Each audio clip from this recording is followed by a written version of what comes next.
In the fog-choked shadows of Victorian London, a black-sealed letter arrives at 221B Baker Street, its obsidian dagger emblem whispering of secrets and danger. Why has Sherlock Holmes been summoned to a midnight meeting in a desolate alley? What power does an ancient artifact hold, coveted by a secret society plotting in the dark?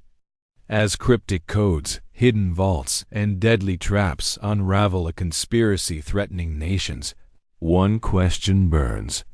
Can Holmes and Watson outwit the Order of the Obsidian Veil before a centuries-old treaty ignites global chaos? Dive into a thrilling tale of ciphers, betrayal, and relentless pursuit, where every clue could be a step toward triumph or doom. Chapter 1. The Enigmatic Invitation. The fog clung to Baker Street like a conspirator, muffling the clatter of horse-drawn carriages and the distant cries of newspaper boys. Inside 221B, the fire crackled with a restless energy, casting long shadows. Across the cluttered room where Sherlock Holmes sat, his lean frame draped in a dressing gown, his eyes fixed on the letter in his hand. The paper was heavy, its edges yellowed, and it bore a seal of black wax imprinted with the image of a dagger obsidian.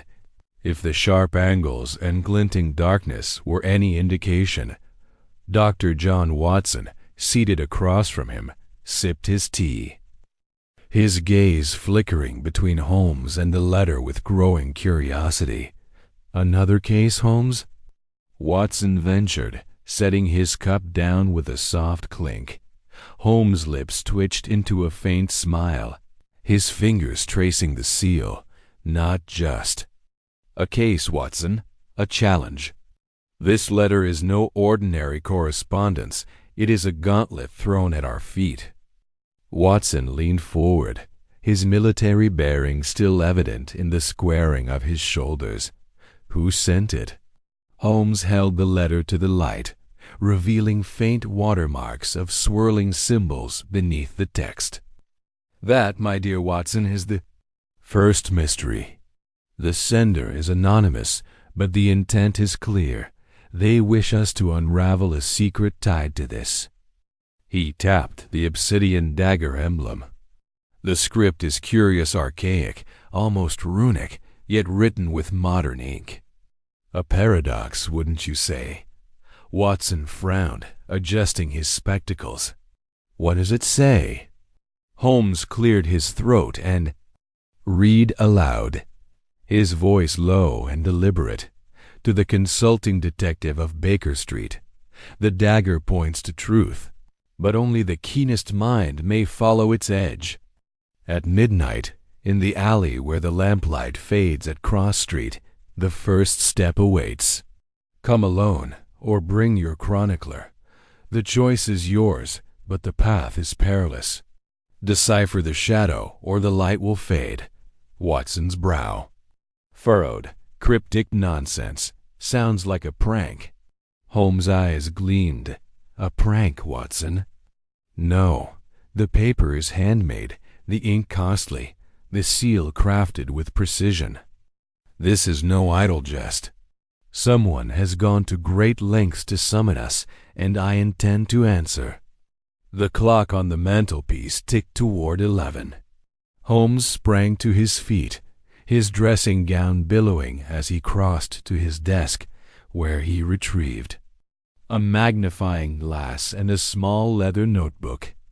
He examined the letter closely, his movements precise, almost surgical. "The symbols in the watermark," he muttered, "are not decorative. They form a cipher. See here, Watson, these lines. Intersect at angles that suggest a geometric code. Fascinating." Watson joined him, peering over his shoulder. The symbols were unlike anything he'd seen, sharp, angular shapes that seemed to writhe under scrutiny. "Can you decipher it?" Holmes' smile was wolfish. "Already have. The cipher is a variation of a Vigenère square, but with a twist. The key is embedded in the letter's text. The phrase "the dagger points" yields a sequence that unlocks the message. He scribbled furiously in his notebook, his pen scratching like a metronome. After a moment, he leaned back, satisfied.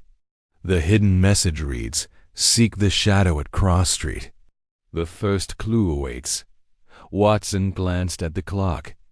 It's nearly time. Are we going? Holmes was already donning his overcoat, his movements fluid and purposeful. We? Of course, Watson. I'll need my Boswell to record this adventure. Besides, I suspect our mysterious correspondent expects you.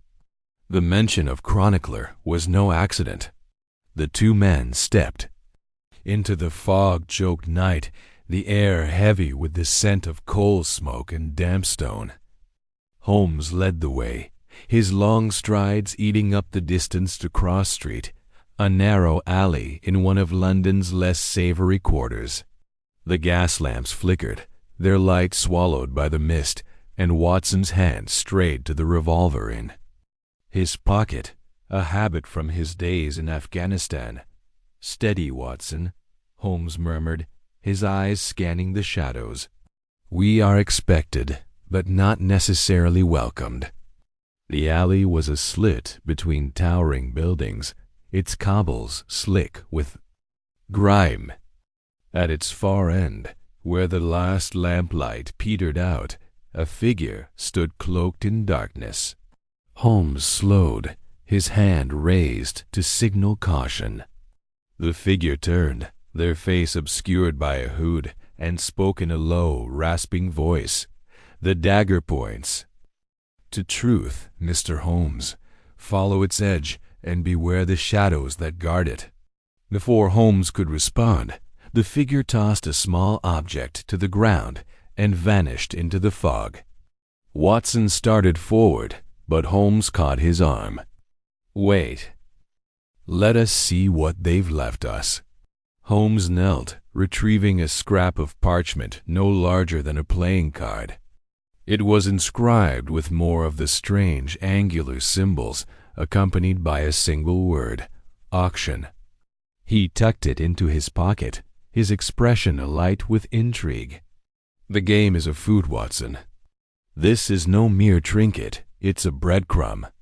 In a trail I suspect leads to something extraordinary." They returned to Baker Street, the fog curling around them like a living thing. Holmes lit a pipe, filling the room with acrid smoke as he spread the parchment on his desk. "The symbols match those in the letter," he said, "but they're arranged differently, a progression perhaps. The word auction suggests a gathering, a transaction. We must find where and when." Watson, warming his hands by the fire, shook his head. "You're enjoying this, aren't you?" Holmes' laugh was sharp and brief. "Immensely. A puzzle like this is rare, Watson. It demands intellect, precision, and daring. Whoever sent that letter knows me well. They've tailored this mystery to my tastes." Over the next hour, Holmes pored over the parchment, cross-referencing it with his extensive collection of ciphertexts and maps of London. Watson, accustomed to these vigils, dozed in his chair, waking only when Holmes let out a triumphant exclamation. "Eureka!" Holmes held up a tattered book on medieval heraldry. The symbols correspond to a code used by a defunct secret society, the Order of the Obsidian Veil. They were rumored to guard an artifact of great power, though history dismisses it as myth. The auction must refer to a clandestine sale of their relics. Watson rubbed his eyes. "Where?" "The East End," Holmes said, pointing to a map. "A warehouse near the docks, known for discreet dealings." "Tomorrow night, Watson. We shall attend this auction disguised, of course. But for now, rest. We'll need our wits about us." As Watson retired to his room, Holmes remained at his desk, the lamplight glinting off his sharp features. The parchment lay before him, its symbols a silent challenge. He traced the Obsidian Dagger emblem with a finger, his mind already racing ahead to the next move in this intricate game. The fire burned low, and outside, the fog thickened, cloaking London in secrets. Tomorrow the hunt would continue, and Sherlock Holmes was ready. The night passed uneventfully, though Watson's dreams were haunted by cloaked figures and gleaming daggers. Morning found Holmes already dressed, his energy undimmed. Over breakfast, he outlined their plan. They would pose as wealthy collectors, using forged invitations Holmes had crafted based on the letter's style. The Order, or what remains of it, will be watching, he said. We must blend in, observe, and seize the opportunity when it arises. Watson nodded, his appetite waning as he contemplated the danger. And if we're discovered? Holmes' smile was grim. Then we improvise, Watson. We always do. The day was spent in preparation. Holmes donned a false beard and spectacles, transforming into a reclusive antiquarian named Mr. Reginald Carver. Watson, less comfortable with deception, adopted the guise of a retired colonel, his mustache trimmed to a military precision. By evening, they were ready, their disguises impeccable. The warehouse in the East End was a hulking relic of the industrial age, its windows boarded, its walls streaked with soot. A burly doorman checked their invitations, his eyes narrowing as he studied the forged documents. Holmes' composure never faltered, and after a tense moment, they were admitted. Inside, the air was thick with cigar smoke and whispered deals. Men and women in fine attire mingled, their faces masked by shadows or actual masks, a precaution for anonymity. A raised platform held a glass case, and within it, the Obsidian Dagger gleamed, its blade jet black, its hilt carved with the same symbols as the parchment. Holmes' eyes narrowed. There it is, Watson, the key to this puzzle. The auctioneer, a gaunt man with a voice like gravel, began the bidding. Holmes listened intently, his gaze flicking between the bidders. Notice their signals, he whispered to Watson. The man in the red cravat, 2 fingers raised, then a tap on his watch. A code. The woman in green, her fan movements are precise, not decorative. They're communicating. Watson, struggling to keep up, nodded. The Order? Undoubtedly. Holmes replied. But they're not alone. Someone else is here, someone who doesn't belong. Before Watson could ask, the lights flickered and died, plunging the warehouse into darkness. Shouts erupted, followed by the sound of breaking glass. Holmes grabbed Watson's arm, pulling him toward the platform. When the lights returned, the dagger was gone, and the crowd was in chaos. Holmes knelt by the shattered case, his fingers brushing the floor. Fresh boot marks narrow, with a distinctive heel. Our thief is agile, likely young. And this? He held up a tiny scrap of paper, barely visible in the dim light. It bore a single symbol, identical to those on the parchment. Watson scanned the crowd, his hand on his revolver. They're escaping. No, Holmes said, rising. They've already gone. But this symbol, it's a marker, a direction. It points to Sussex, to a manor once owned by the Order's founder. That's where we'll find our thief and the dagger. They slipped out of the warehouse, the chaos covering their exit. The fog had lifted slightly, revealing the grimy sprawl of the docks. Holmes' eyes burned with determination as he hailed a hansom cab. To the station, Watson. We've a train to catch." As the cab rattled through London streets, Watson glanced at his friend. "You're certain the thief went to Sussex?" Holmes nodded, the scrap of paper clutched in his hand. "The symbol is a compass, Watson. It points to a specific estate, Blackthorn.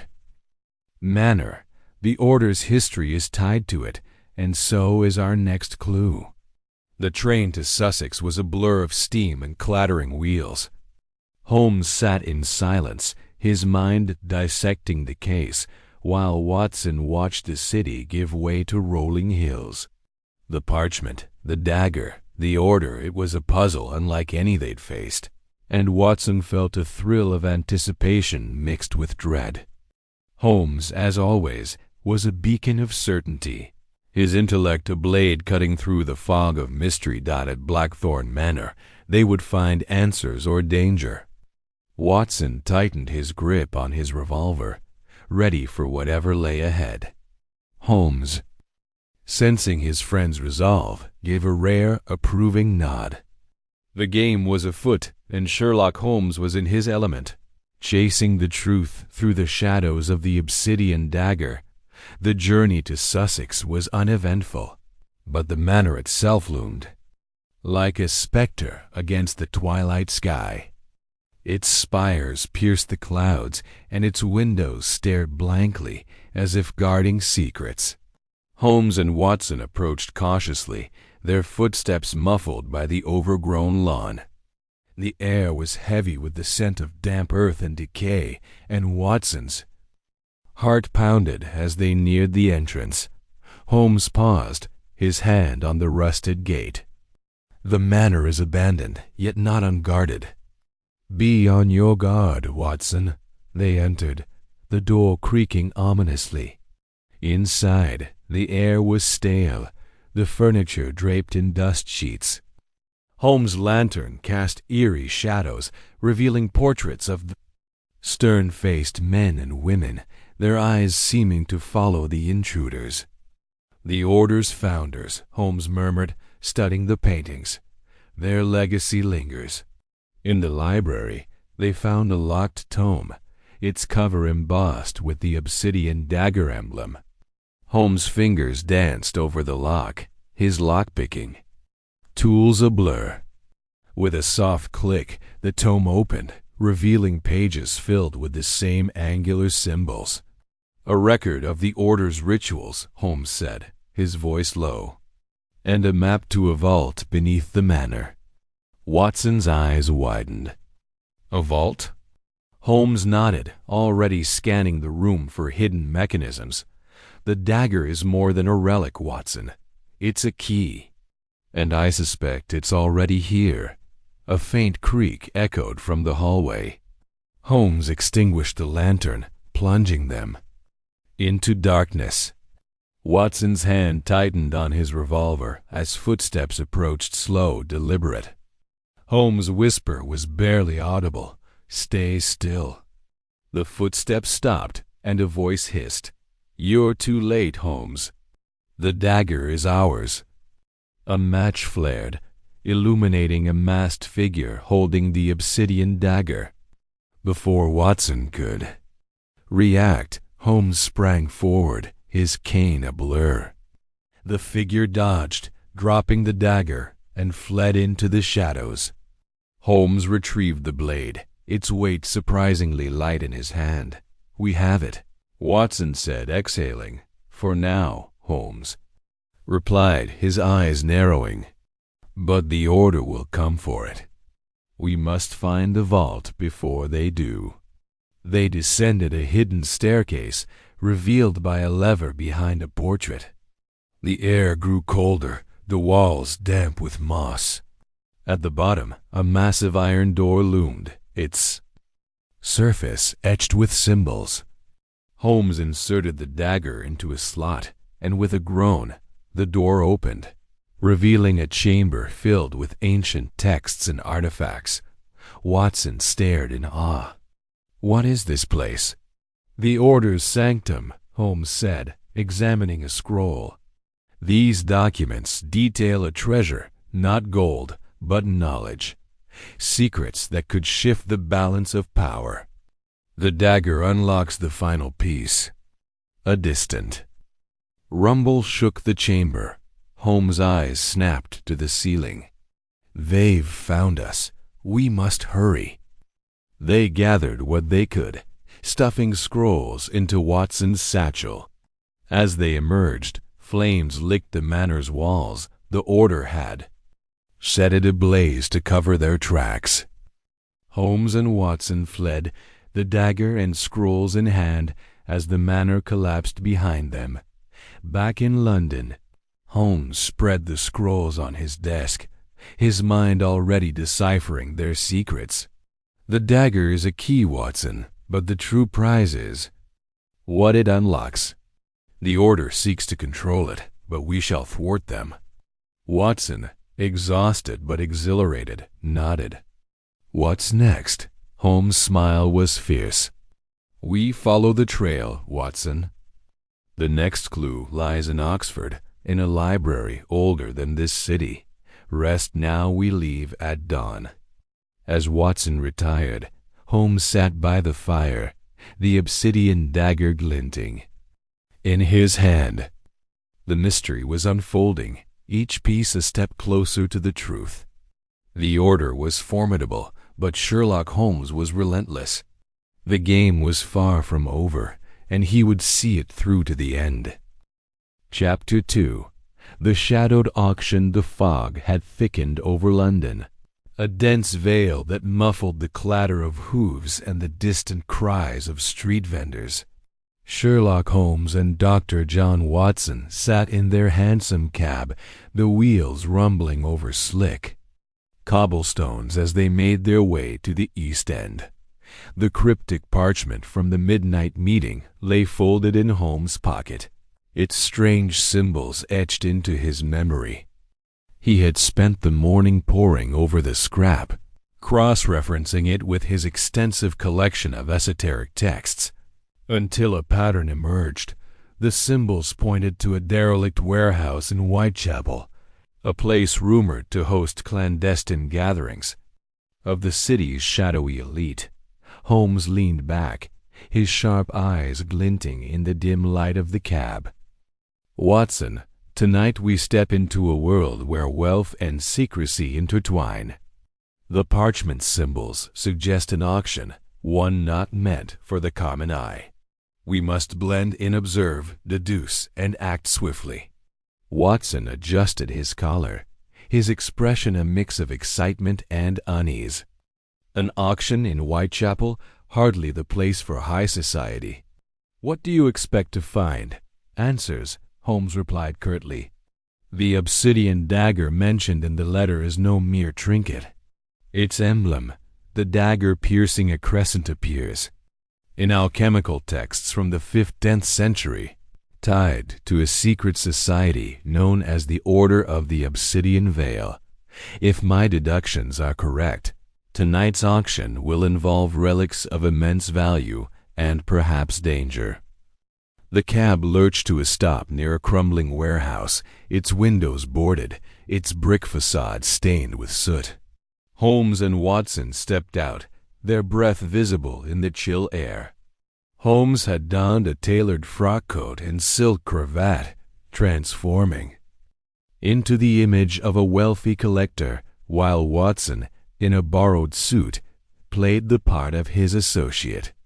A discreet bribe to the cab driver ensured silence. At the warehouse door, a burly man with a scar across his cheek eyed them suspiciously. Name and invitation, he growled. Holmes produced a forged card, crafted that afternoon with meticulous care. Lord Reginald Ashford and my companion, Dr. James Whittaker. Our invitation was sent by courier. His tone was imperious, his gaze unwavering. The guard squinted at the card, then grunted, stepping aside. Down the stairs, no trouble, or you're out. The interior was a stark contrast to the dilapidated exterior. A cavernous space had been transformed into a dimly lit auction hall. its walls draped in black velvet, chandeliers casting a golden glow over rows of chairs. The attendees were a mix of opulent figuresmen in tailored suits, women in veiled hats, their faces obscured by shadow or mask. The air buzzed with whispered conversations, the scent of cigar smoke mingling with expensive perfume. Holmes and Watson took seats near the back, where they could observe without drawing attention. Holmes' eyes scanned the room, noting the guarded exits, the subtle gestures of the attendees, and the auctioneer's podium, flanked by two men in dark cloaks. A table beside the podium displayed relics under glass, a jade amulet, a silver chalice, and at the center, a gleaming obsidian dagger, its blade etched with the same crescent symbol from the letter. Watson leaned close, his voice low. "That's it, isn't it? The dagger?" Holmes nodded, his expression unreadable. "Indeed. But note the auctioneer's movements, Watson. His left hand signals in a pattern, 3 taps, a pause, then 2. A code, likely directing bids to specific parties. This is no ordinary auction." As the bidding began, Holmes watched with predatory focus. The jade amulet sold for a staggering sum to a woman in a crimson mask, her voice betraying a French accent. The chalice went to a bearded man with a Russian lilt, his fingers adorned with heavy rings.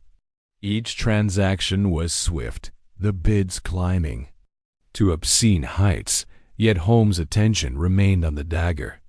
The auctioneer, a wiry man with a hawkish nose, stepped forward, his voice smooth as oil. "Lot number 7, the Obsidian Dagger, a relic of unparalleled rarity, said to hold the key to ancient secrets. Bidding starts at £10,000. The room erupted in murmurs, hands rising with calculated precision. Holmes leaned forward, his mind racing. The bids climbed 20,000, 30, 50, until a cloaked figure in the front row raised a gloved hand, offering £100,000. A hush fell, broken only by the auctioneer's gavel. "Sold to the gentleman in black." Before Holmes could react, the chandeliers flickered, and the room plunged into darkness. Shouts echoed, glass shattered, and the crowd surged in panic. Holmes seized Watson's arm, pulling him to the floor. "Stay low," he hissed. "This is no accident." When the lights returned, the dagger was gone. The cloaked figure had vanished, and the auctioneer stood pale, clutching his podium. Holmes sprang to his feet, his eyes darting to the table. A quick inspection revealed a hidden panel beneath, containing a ledger.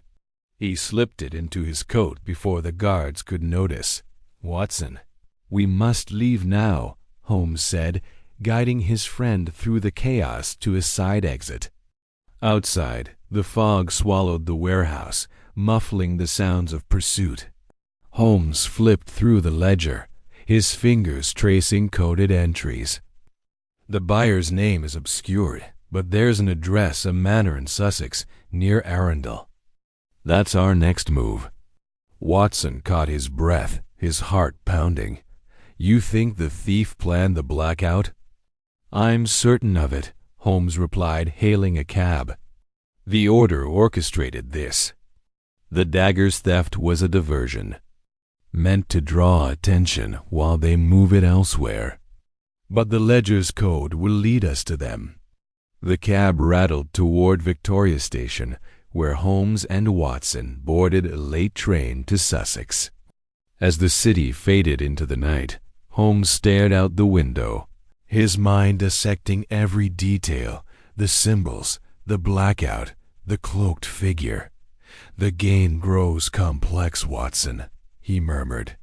"The Order of the Obsidian Veil is not merely a society of collectors. They seek power, and the dagger is their key." Watson shifted uneasily. "Power? You mean wealth? Holmes' eyes gleamed. No, Watson, something far greater. The dagger's legend speaks of a ritual, one that could sway minds or nations. We must find it before they do. The train sped through the darkened countryside, carrying them toward the unknown as the mystery of the Obsidian Dagger deepened, its shadow stretching far beyond the fog of London. The Sussex countryside unfolded in a blur of hedgerows and moonlit fields as the train clattered toward Arundel. Holmes sat in silence, the ledger open on his lap, his fingers tracing the cryptic entries. The code was a cipher, one he recognized from his studies of 17th century alchemical texts, a substitution system layered with numerical shifts. He worked methodically, scribbling notes in the margins, while Watson watched, marveling at his friend's relentless focus. By the time the train pulled into Arundel station, Holmes had cracked the cipher. "The manor belongs to a Lord Cedric Varnum," he said, folding the ledger, "a recluse, rumored to fund esoteric societies. The auction's buyer was likely his agent. We'll find answers at Varnum Manor." The station was deserted, the hour past midnight. A hired trap carried them along a winding road to the manor, a Gothic pile of stone looming against the starry sky. Its windows were dark, save for a faint glow in an upper tower. Holmes instructed the driver to wait at a distance, then led Watson through a copse of trees to approach unseen. The manor's grounds were overgrown, the air heavy with the scent of damp earth and ivy. Holmes paused at a rusted gate, examining the lock. "Recently oiled," he noted, producing a set of picks. In moments, the gate creaked open, and they slipped into the courtyard. A side door, half hidden by vines, yielded to Holmes' skill. Inside, the manor was a labyrinth of shadowed halls, the air thick with dust and the faint odor of incense. Holmes moved like a specter, his lantern casting long shadows on portraits of stern-faced ancestors. Watson followed, his revolver at the ready, every creak of the floorboards setting his nerves on edge. They reached a grand staircase, its banister carved with serpentine motifs. Holmes' eyes flicked to a tapestry on the landing, its threads depicting a dagger piercing a crescent moon. "The Order's emblem," he whispered, lifting the fabric to reveal a hidden door. The door led to a spiral staircase descending into Pferuk to reveal a hidden dinde. Darkness. Holmes lit a second lantern, handing it to Watson. "Stay close and watch for traps. The Order guards its secrets well." The staircase ended in a stone chamber, its walls lined with shelves of ancient relic scrolls, amulets, and weapons, all marked with the crescent and dagger symbol. At the center stood a pedestal, empty save for a velvet cushion bearing the imprint of a dagger. Holmes' expression darkened. "We're too late. The dagger has been moved." Watson scanned the room, his lantern illuminating a series of carvings. On the far wall, Holmes, look more symbols like the parchment. Holmes crossed to the wall, his fingers tracing the glyphs. "A map," he murmured. "Incomplete, but it points to a location beneath London, a vault, perhaps. The Order's true purpose lies there." He pocketed a rubbing of the carvings, then froze as footsteps echoed above. "Hide," Holmes hissed, pulling Watson behind a shelf. Two cloaked figures entered, their voices low but urgent. "The ritual must proceed by the solstice," one said, his tone clipped. "The dagger is secure in the city. Varnum's orders are clear, none must interfere." The second figure, a woman, replied, "Holmes was at the auction. If he's here, he won't be." The man snapped. "The manor is rigged. If he's found the chamber, he won't leave it." Holmes' eyes narrowed, catching the glint of a wire in the lantern's light. He traced it to a mechanism beneath the pedestal, a pressure plate. "Watson, move slowly," he whispered, guiding his friend toward the stairs. As they ascended, a faint click echoed, followed by the groan of stone. "Run!" Holmes shouted, shoving Watson forward. The chamber's ceiling began to collapse, dust and debris raining down. They reached the staircase as the room sealed itself, the trap designed to bury intruders alive. Outside, the manor's upper tower flared with light, flames licking the windows. "Arson," Holmes said grimly. "The order covers its tracks." He and Watson sprinted to the trap, urging the driver to hasten back to the station dot as the train carried them back to London. Holmes spread the rubbing on his lap, his mind already unraveling the next thread of the mystery. "The vault beneath London holds the key, Watson. The dagger is more than a relic, it's a tool, and the order will stop at nothing to wield it." Watson, still shaken, managed a nod. "What's our next move?" Holmes' smile was sharp as a blade. "We return to Baker Street, decode this map, and prepare to enter the lion's den. The game is far from over." The train's whistle pierced the night, a mournful sound that echoed the weight of the task ahead. Holmes leaned back, his eyes fixed on the horizon where London awaited, its secrets buried deep beneath the city's heart. The return to 221B Baker Street was a quiet affair, the streets of London cloaked in a pre-dawn mist. Holmes wasted no time, spreading the rubbing on his desk alongside the ledger and the original parchment. His chemical apparatus lay abandoned, replaced by maps of London's undercity sewers, catacombs, and forgotten tunnels. Watson brewed a pot of tea, sensing the long hours ahead. Holmes worked with feverish intensity, cross-referencing the symbols with his library of occult and historical texts. By mid-morning, he had pieced together a partial map, its lines converging on a point. Beneath the Thames, near the ancient site of a medieval priory. "The Order's vault," he said, tapping the map. "Hidden in the sewers, accessible only through a specific conduit." The symbols suggest a series of locks, each requiring a key or code. Watson frowned, peering at the map. "The sewers?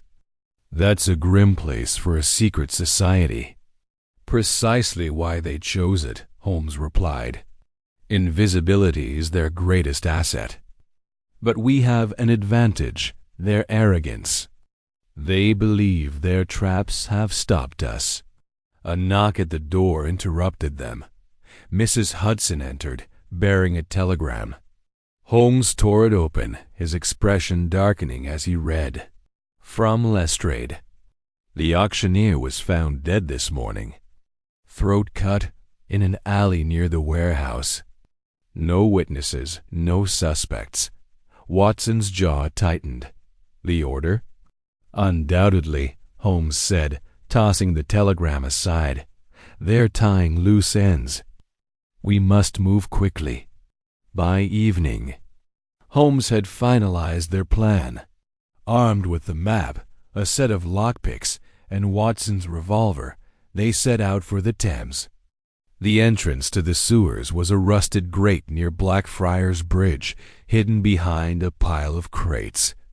Holmes pried it open, revealing a dank tunnel that reeked of rot and river water. They descended, lanterns casting eerie shadows on the slime-covered walls. Holmes navigated with precision, following the map's symbols carved into the stone at intervals.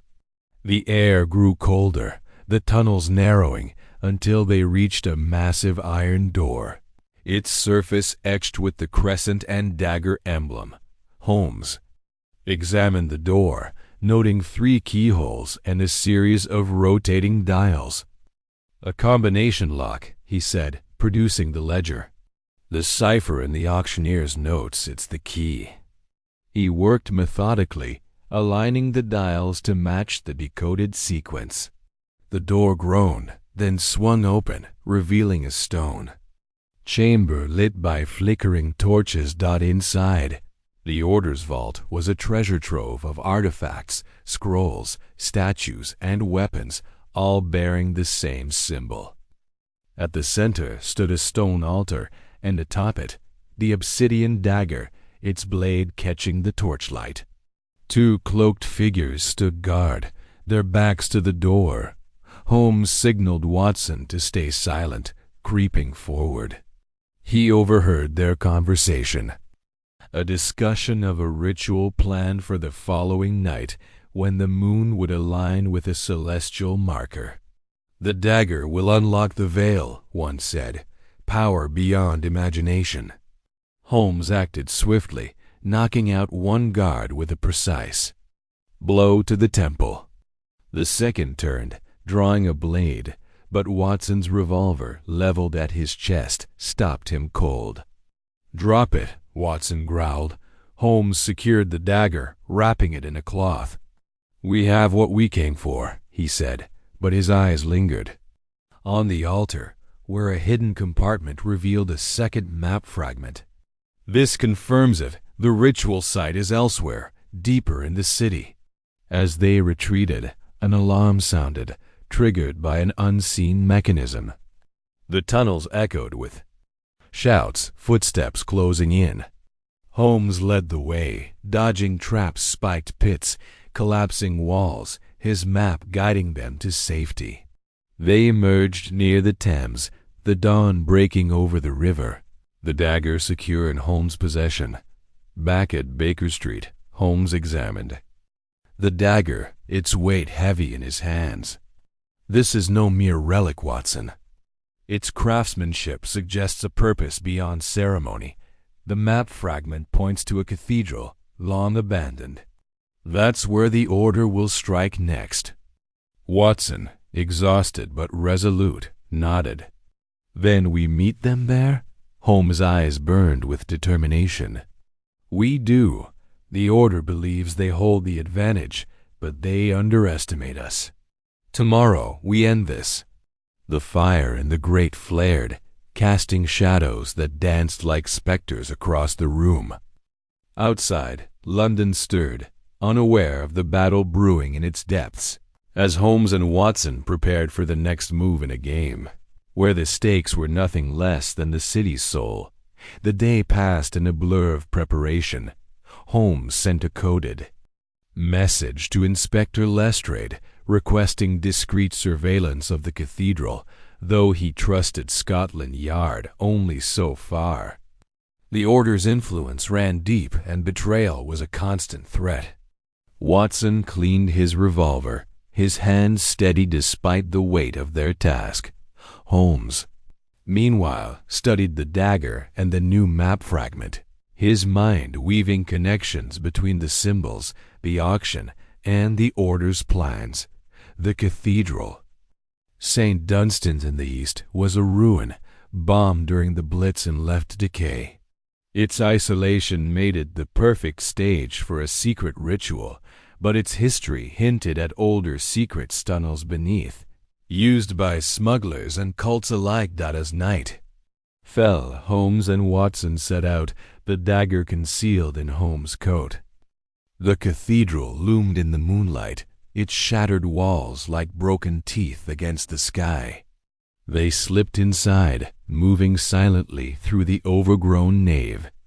Shadows flickered, and Holmes' senses sharpened, detecting the faint scent of incense. In the crypt, they found the Order assembled, a dozen cloaked figures chanting around a stone circle, the crescent and dagger symbol carved into the floor. At its center stood Lord Varnum, the dagger's twin, in his hand a decoy. Holmes realized, meant to lure them here. Holmes stepped forward, his voice cutting through the chants. "Your ritual ends tonight, Varnum. The dagger is mine. Varnum's eyes gleamed with malice. You're too late, Holmes. The veil opens now. He raised a decoy dagger, triggering a mechanism in the floor. The ground rumbled, a hidden door opening to reveal a deeper chamber. Holmes and Watson charged, dodging blows from the Order's enforcers. Holmes' Baritsu skills dispatched two, while Watson's revolver kept others at bay. They descended into the chamber, where a massive stone tablet stood, inscribed with the same symbols. Varnum inserted the decoy dagger into a slot, but nothing happened. Holmes seized the moment, placing the true dagger in the slot. The tablet split, revealing a cache of documents, treaties, maps, and formulas, ancient knowledge meant to control empires. This is their power, Holmes said, gathering the papers. Not magic, but secrets. Varnum lunged, but Holmes sidestepped, tripping him into the stone. The Order scattered as Lestrade's men, alerted by Holmes' message, stormed the crypt. The ritual was over, the dagger's purpose revealed. Back at 221B, Holmes and Watson pored over the documents, their significance staggering. These could reshape nations, Holmes said, locking them in a safe. The Order sought to wield them for chaos. We've stopped them for now. Watson smiled, weary but proud. Another case closed, Holmes. Holmes lit his pipe, the smoke curling toward the ceiling.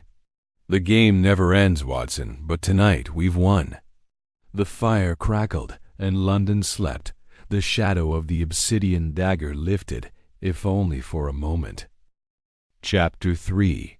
The Manor's Hidden Vault.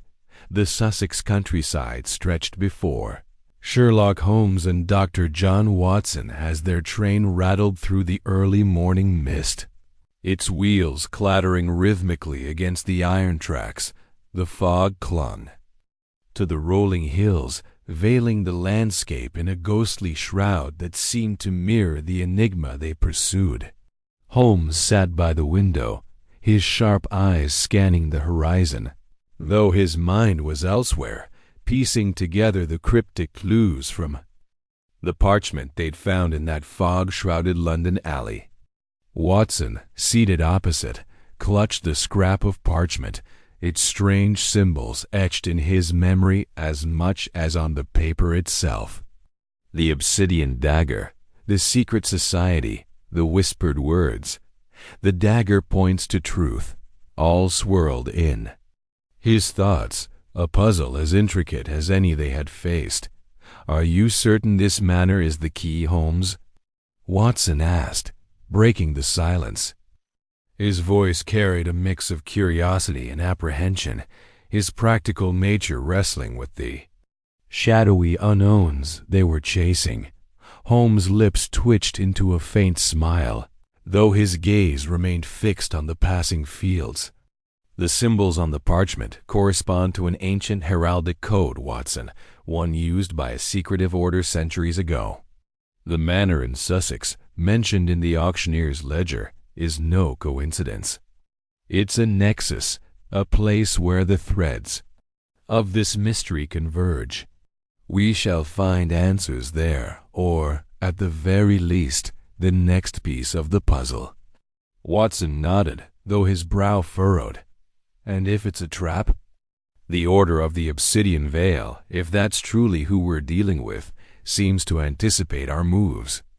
Holmes turned to him, his gray eyes glinting with that familiar spark of determination. Then we shall be prepared, my dear Watson. A trap is only dangerous if one steps into it blindly. We shall tread with care and with cunning. The train slowed as it approached a small, rural station, its platform weathered and nearly deserted save for a lone porter bundled against the chill. The two men disembarked, their breaths visible in the crisp air, and hired a horse-drawn cart to take them to the manor. The driver, a grizzled man with a weathered face, eyed them curiously but asked no questions, urging his horse along a winding path that cut through dense woods.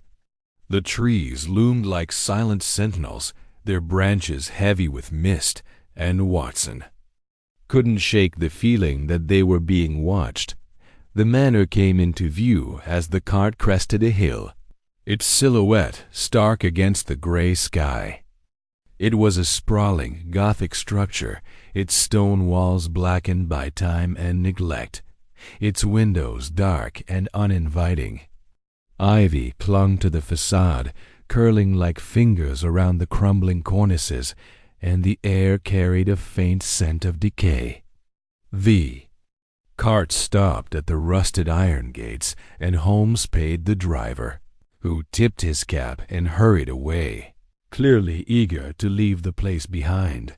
"Cheerful spot," Watson muttered, adjusting his coat as a cold wind swept through the trees. Holmes' eyes gleamed with anticipation.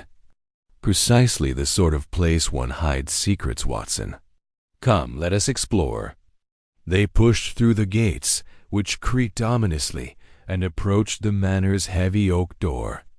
It was ajar, a sliver of darkness visible within. Holmes examined the frame, noting the lack of dust on the hinges. "Recently used," he murmured, his fingers tracing the wood. "Someone has been here, and not long ago." Inside, the manor was a labyrinth of shadows. Dust motes danced in the faint light filtering through cracked windows, and the air was thick with the musty smell of old books and rotting wood. The grand hall stretched before them, its once opulent chandelier now sagging under cobwebs, its marble floor cracked and stained. Portraits lined the walls, their subjects' eyes seeming to follow the intruders, their expressions stern and unyielding. Holmes moved with purpose, his cane tapping lightly against the floor as he scanned the room. "The library," he said, gesturing toward a corridor to the right. The ledger mentioned a collection of rare texts. "If the order is hiding something, it will be there." Watson followed, his hand resting on the revolver in his coat pocket, a precaution born of too many dangerous encounters. The corridor was narrow, its walls lined with faded tapestries depicting scenes of knights and alchemical symbols, stars, crescents, and daggers that echoed the parchment's markings. The library door was heavy, its brass handle cold to the touch, but it yielded with a groan. The library was a cavernous room, its shelves towering to the ceiling, filled with leather-bound tomes and scrolls yellowed by age. A massive oak table dominated the center, strewn with papers and an old candelabrum, its candles long since burned to stubs. Holmes' eyes lit up as he surveyed the room, his mind already cataloging every detail. "Remarkable," he said, moving to a shelf where a single book stood out, its spine embossed with the same obsidian dagger emblem they'd seen on the letters. Seal. He pulled it down, revealing a locked tome, its cover reinforced with iron bands. The symbols on the parchment were etched into the lock, a complex pattern that seemed to pulse with hidden meaning. Watson peered over his shoulder. "Can you open it?" Holmes' fingers danced over the lock, his brow furrowed in concentration. "It's a cipher lock, Watson, designed to guard its contents from all but those who know its secret. The parchment symbols are the key, but the sequence." He trailed off, his mind racing through possibilities. For nearly an hour, Holmes worked, cross-referencing the parchment with the lock's symbols, muttering to himself as he tested combinations. Watson paced, his unease growing with every creak of the manor's ancient timbers. At last, a soft click echoed through the room, and the lock sprang open. Holmes lifted the cover, revealing pages filled with dense, handwritten text in Latin, interspersed with diagrams of the Obsidian Dagger and maps of unfamiliar lands. "It's a chronicle," Holmes said, his voice low with reverence. "A record of the Order of the Obsidian Veil, detailing the dagger's creation and its purpose. It speaks of a vault, a hidden chamber beneath this very manor where the dagger's true power is guarded." Watson's eyes widened. "Power? You don't believe in such nonsense, surely?" Holmes chuckled, though his expression remained serious. "Not mystical power, Watson, but knowledge. The dagger is a key, not a weapon. It unlocks something of immense value, perhaps a treasure, perhaps a secret that could shift the balance of power. The Order has gone to great lengths to protect it." He turned to a page with a detailed drawing of the manor's floor plan, a red X marking a spot beneath the library. "Here," he said, tapping the page. "The vault is below us." They searched the room, moving shelves and tapping walls until Watson's foot struck a hollow-sounding tile. Holmes knelt, prying it up to reveal a stone staircase descending into darkness. A cold draft rose from below, carrying the faint scent of earth and meadow. Holmes lit a lantern from the table, its flickering light casting eerie shadows as they descended. The staircase spiraled downward, its steps worn smooth by centuries of use. The air grew colder, the walls damp with moisture. At the bottom they found a heavy iron door, its surface etched with the same symbols as the parchment and the tome. Holmes studied it, his fingers tracing the carvings. "Another cipher," he said. "But this one is simpler, the parchment sequence reversed." He pressed the symbols in order, and the door groaned open, revealing a vault that took their breath away. The chamber was small but ornate, its walls lined with stone shelves holding ancient texts, scrolls, and artifacts. In the center stood a pedestal, empty save for a single indentation shaped like the Obsidian Dagger. The air was thick with the weight of history, and Watson felt a chill that had little to do with the cold. Holmes moved to the shelves, his eyes scanning the titles. These texts, they describe the dagger's origins, its forging in a time of war and secrecy. It was crafted not for bloodshed, but to safeguard a treasure, a hoard of knowledge perhaps, or something more tangible. The Order has protected it for centuries, but someone seeks to claim it now.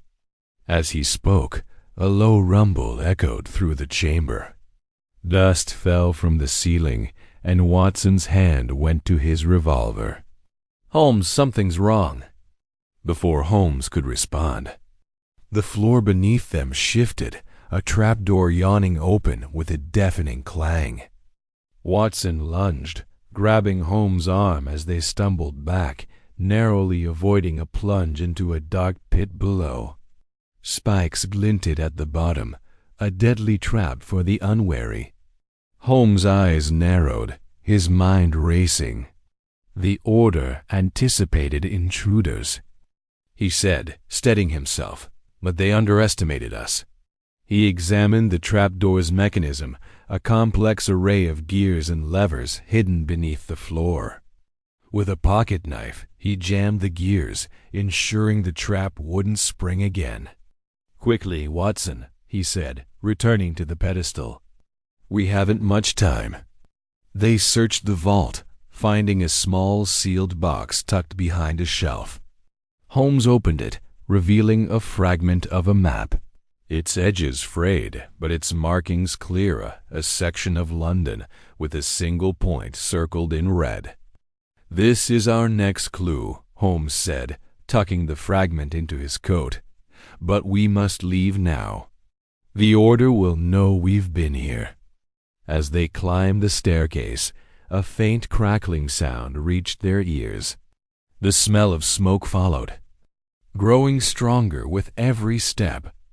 By the time they reached the library, flames were licking at the walls, the ancient timbers catching fire with alarming speed. "The orders work," Holmes said, his voice grim. "They're covering their tracks." They raced through the manor, dodging falling beams and choking smoke. The grand hall was an inferno, the portraits curling in the heat. Holmes led the way, his memory of the manor's layout guiding them through the chaos. They burst through the front door just as a section of the roof collapsed, the manor consumed by flames behind them.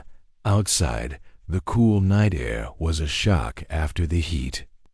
Watson coughed, his lungs burning, but Holmes was already striding toward the road, the map fragment clutched in his hand.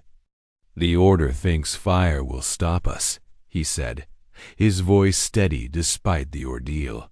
"But they've only stoked my resolve. Come, Watson. London awaits, and with it, the next piece of this puzzle." Watson followed, his heart pounding but his trust in Holmes unshaken.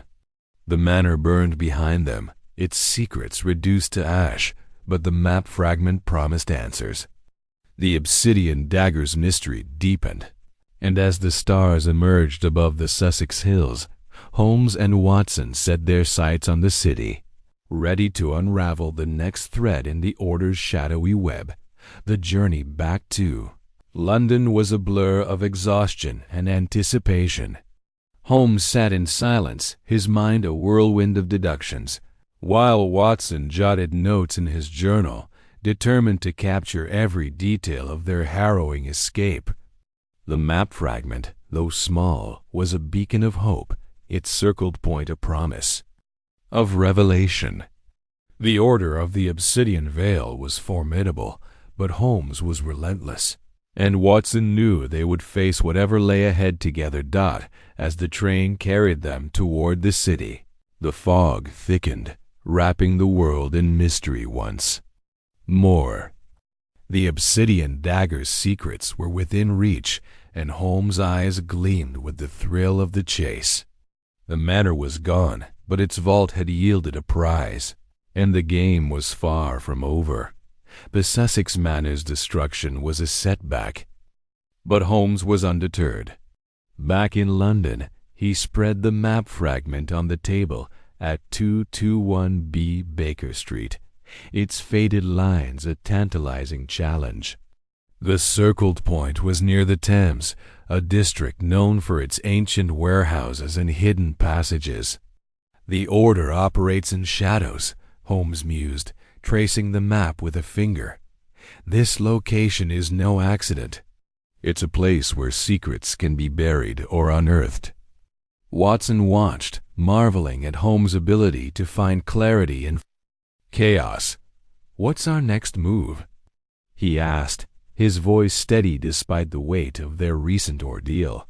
Holmes' smile was sharp, almost predatory. "We go to the river, Watson. The map points to a place where the Order's secrets are guarded. But we must be cautious. The fire at the manor was no accident. They know we're close."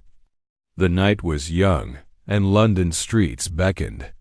Holmes gathered his tools, a magnifying glass, a notebook, a small vial of acid for testing metals, and handed Watson a second revolver. "Just in case," he said with a wry grin. Watson took it, his resolve hardening. The Order of the Obsidian Veil had tried to bury them in fire, but they had emerged stronger, and the map fragment was their guide to the truth. They left Baker Street under cover of darkness, the city's gaslights flickering in the fog. The Thames was a black ribbon winding through the heart of London, its banks lined with warehouses that loomed like silent giants. The map led them to a narrow alley, its cobbles slick with river mist. At the end stood a derelict building, its windows boarded, its door marked with a faint obsidian dagger symbol scratched into the wood. Holmes paused, his senses alert.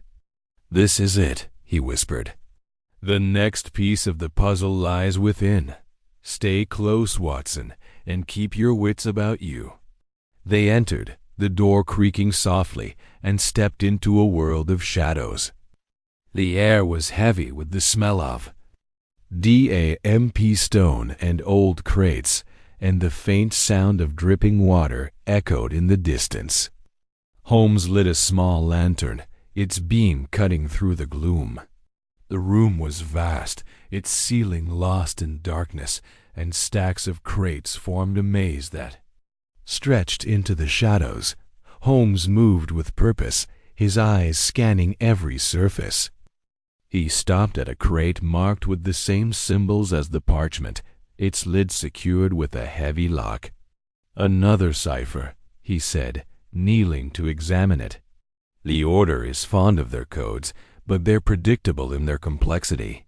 Using the map fragment symbols, Holmes worked the lock, his fingers steady despite the tension in the air.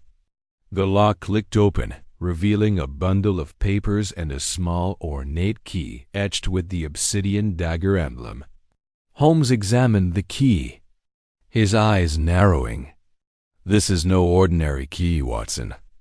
It's a piece of the mechanism that guards the Order's treasure. The vault beneath London is real, and this will lead us to it." Before Watson could respond, a soft scuffle echoed from the shadows. Holmes doused the lantern, plunging them into darkness. "We're not alone," he whispered, his voice barely audible. Watson's hand tightened on his revolver, his heart pounding as he strained to hear. Footsteps approached, slow and deliberate. Holmes signaled for Watson to stay.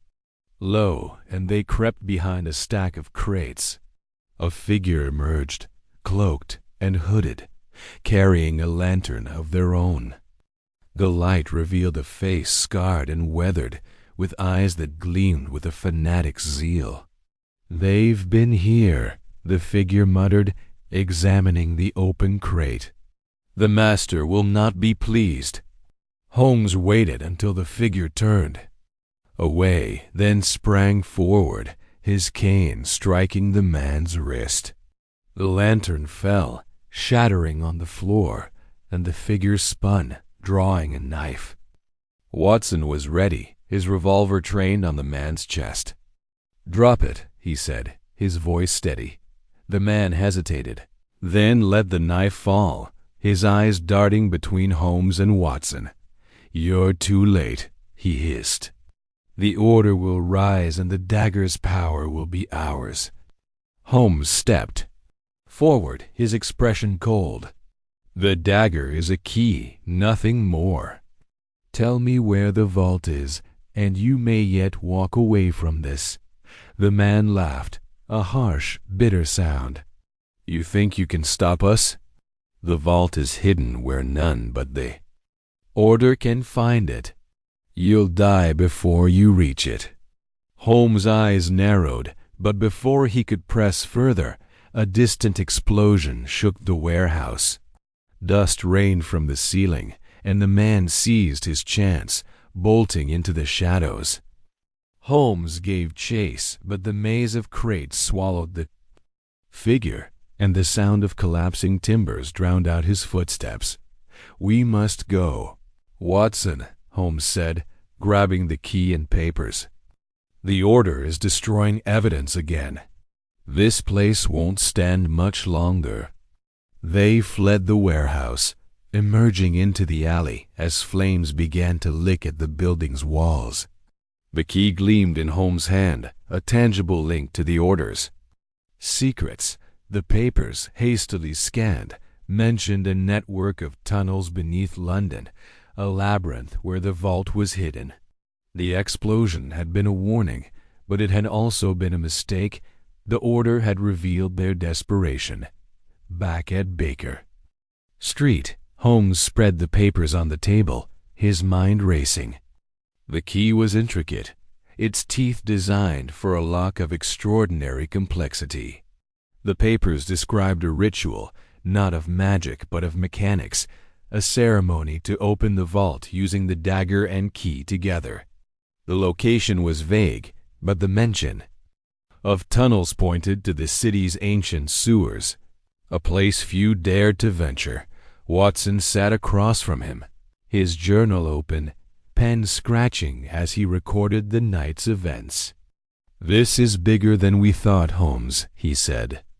"The Order isn't just a group of fanatics. They're organized, ruthless. What are we walking into?" Holmes leaned back, his fingers steepled.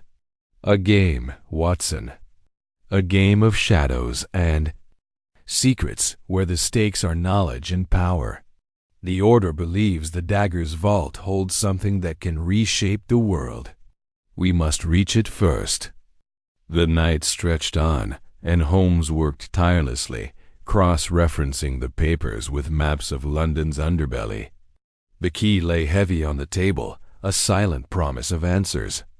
Watson watched his friend, marveling at the relentless drive that burned within him. The Order of the Obsidian Veil was a formidable foe, but Holmes was their match, and Watson would follow him into the depths of London's darkness. As dawn broke, Holmes stood, his coat already on. "The sewers, Watson," he said, his voice vibrant with purpose. "That's where the vault lies. We'll need supplies, lanterns, rope, and your revolver, of course. The Order won't give up their prize easily." Watson nodded, his heart steady despite the danger. "I'm with you, Holmes. Let's end this." They left Baker Street as the city stirred, the fog lifting to reveal a London that hid its secrets well. The key and the map fragment were their guides, the Obsidian Dagger's mystery their goal. The Manor's vault had been a beginning, but the true test lay ahead in the labyrinth beneath the city, where the Order's secrets waited to be unlocked. The journey to the sewers was swift, the entrance hidden behind a rusted grate in a forgotten alley. Holmes lifted the grate, revealing a dark tunnel that smelled of damp stone and decay. He lit a lantern, its light a frail defense against the blackness below. "Stay close, Watson," he said, descending into the depths. "The Order's traps will be cunning, but we are more so." The tunnels were a maze, their walls slick with moss and etched with faint symbols that matched the parchment. Holmes moved with confidence, his mind mapping the labyrinth as they went. Hours passed, the silence broken only by the drip of water and the echo of their footsteps.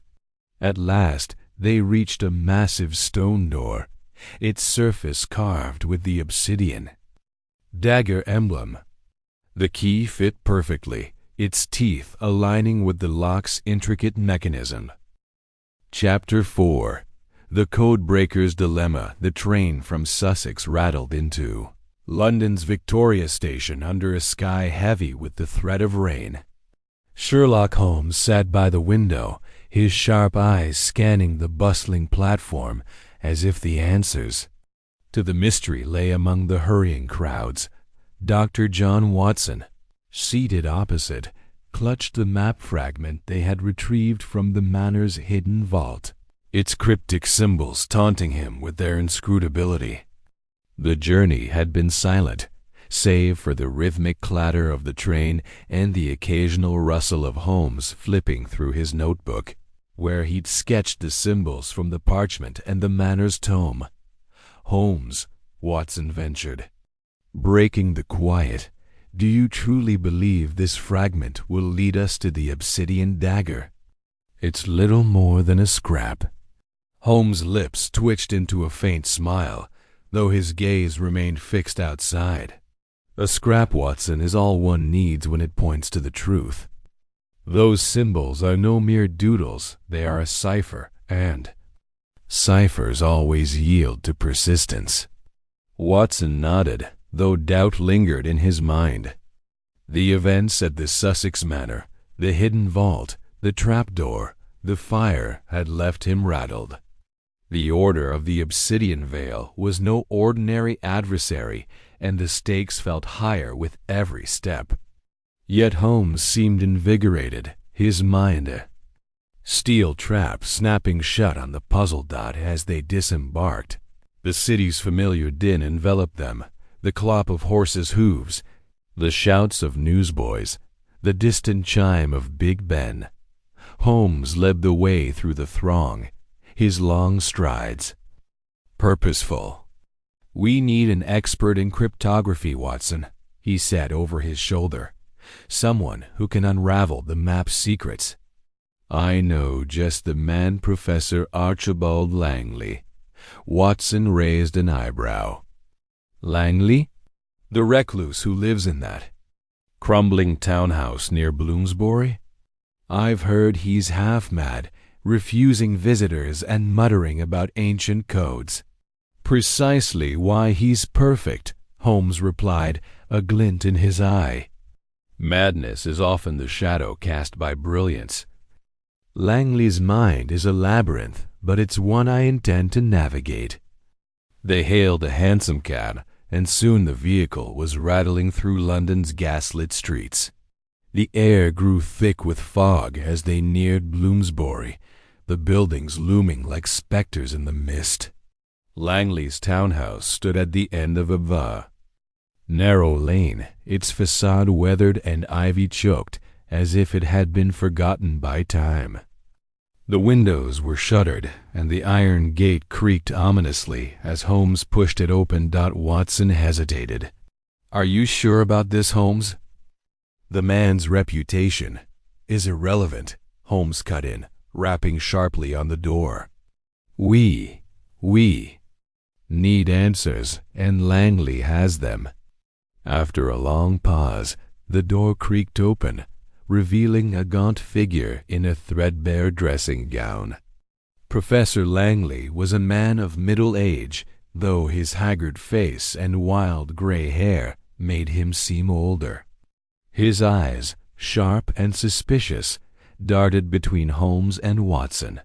"Sherlock Holmes," Langley said, his voice low and rasping. "I should have known you'd come sniffing around someday. What do you want?" Holmes held up the map fragment, its symbols faintly visible in the dim light. "This, Professor. A cipher tied to an artifact of great consequence. I need your expertise to decode it." Langley's eyes widened, and he snatched the fragment from Holmes' hand, holding it close to his spectacles. "Where did you get this?" he demanded, his voice trembling with excitement or fear. Watson couldn't tell which. "That's a long story," Holmes said smoothly. "One I'll share once we're inside." Reluctantly, Langley ushered them into a cluttered parlor that smelled of old books and candle wax. The room was a chaos of manuscripts, maps, and strange instruments, with shelves sagging under the weight of dusty tomes. A single oil lamp cast flickering shadows across the walls, where pinned papers bore cryptic diagrams and equations.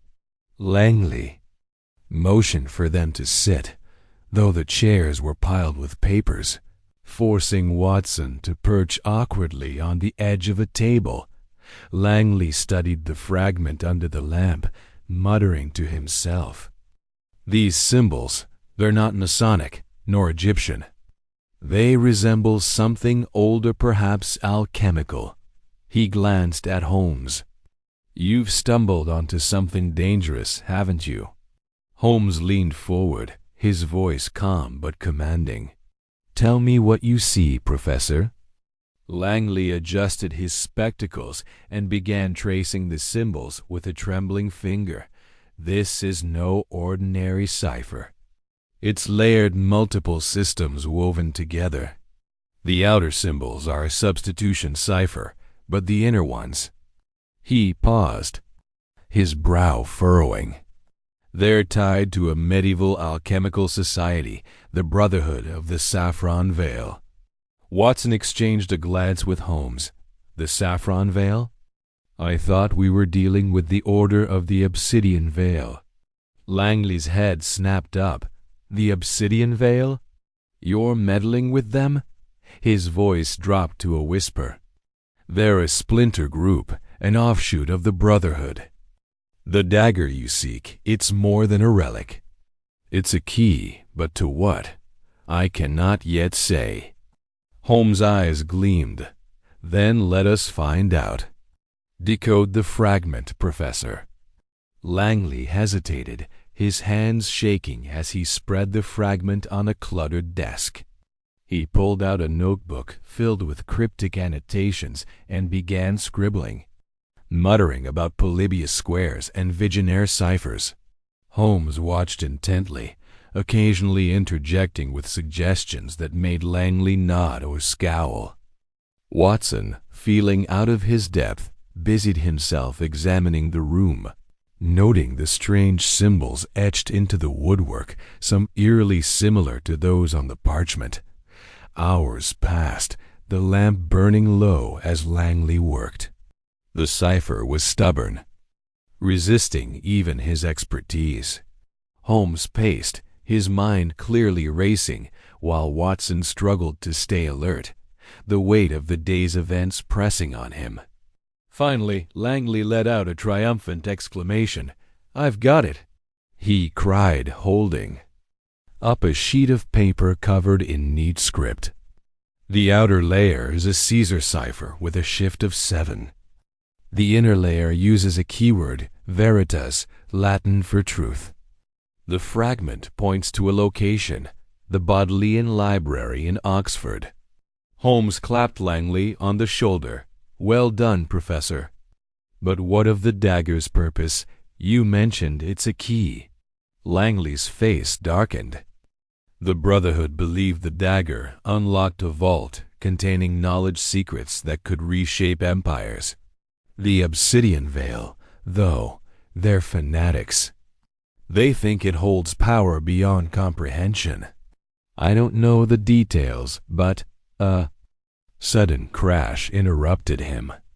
The parlor window shattered, and a brick wrapped in paper thudded onto the floor. Watson leapt to his feet, drawing his revolver, while Holmes darted to the window, peering into the fog. The street was empty, save for the swirl of Miss Langley, pale as a ghost, snatched up the brick and unwrapped the paper. His hands trembled as he read the scrawled message, "Cease or perish." Holmes took the note, his expression unreadable. "It seems the Order knows we're close, Watson. We must act swiftly."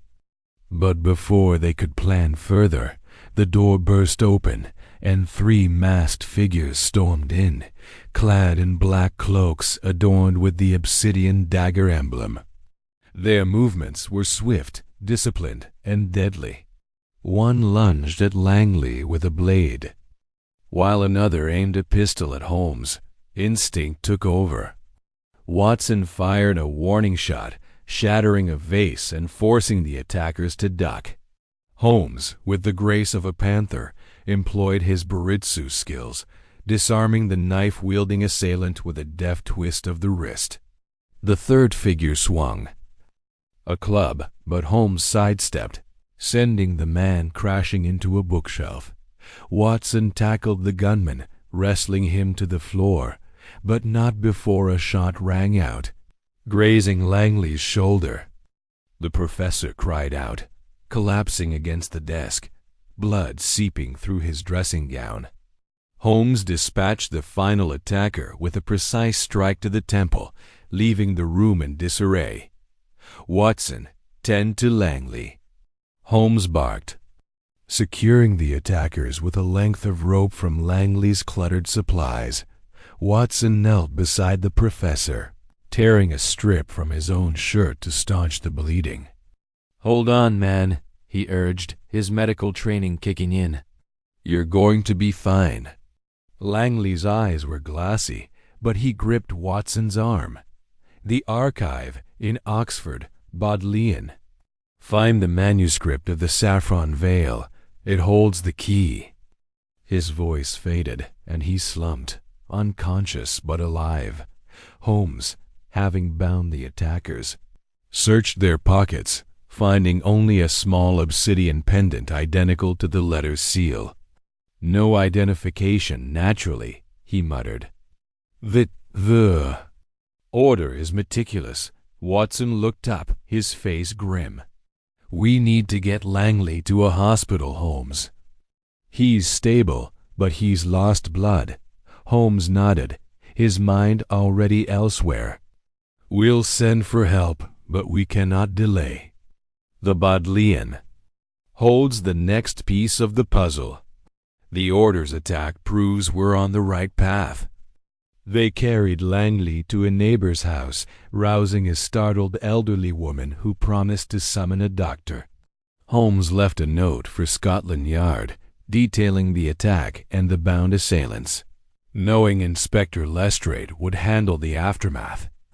As they stepped back into the fog, Watson felt a chill that had little to do with the weather. "Holmes," he said, "this is getting out of hand. The Order, they're ruthless, and Langley's words. A vault of secrets? What are we walking into?" Holmes' eyes burned with determination. "Into the heart of the mystery, Watson. The dagger is no mere trinket. It's a fulcrum on which great powers turn. We must reach Oxford before the Order does." The journey to Oxford was a blur of urgency. By dawn, they were aboard another train, the map fragment and Langley's decoded notes tucked safely in Holmes' coat. The countryside rolled past, green and serene, a stark contrast to the turmoil. In Watson's mind, he watched Holmes, who sat motionless, his fingers steepled, lost in thought. The detective's resilience was astonishing. But Watson couldn't shake the image of Langley's bloodied shoulder or the masked figure's cold efficiency down at Oxford. The Bodleian Library loomed like a fortress of knowledge, its spires piercing. The morning mist. Holmes led the way, his stride purposeful as they entered the grand reading room, its shelves towering with centuries of wisdom. The air smelled of leather and old paper, and the silence was almost reverent. "We need the manuscript of the Saffron Veil," Holmes told the librarian, a stern woman with spectacles perched on her nose. She frowned, claiming no such manuscript existed, but Holmes' piercing gaze made her falter. "I suggest you check the restricted archives," he said, his voice low but firm. "It's a matter of some urgency." Reluctantly, she led them to a locked door in the library's depths, where ancient manuscripts were kept under guard. As she fumbled with the keys, Holmes whispered to Watson, "Watch her closely. Something's off." Watson nodded, his hand resting on his revolver. The librarian's nervous glances confirmed Holmes' suspicion. She was hiding something. When she finally opened the door, revealing a dimly lit room filled with manuscripts, Holmes stepped forward, only to hear a faint click beneath his foot. "Down!" he shouted, shoving Watson aside as a dart shot from a hidden mechanism in the wall. It grazed Holmes' sleeve, embedding itself in a bookcase. The librarian screamed and fled, but Holmes was already in pursuit, his long legs closing the distance.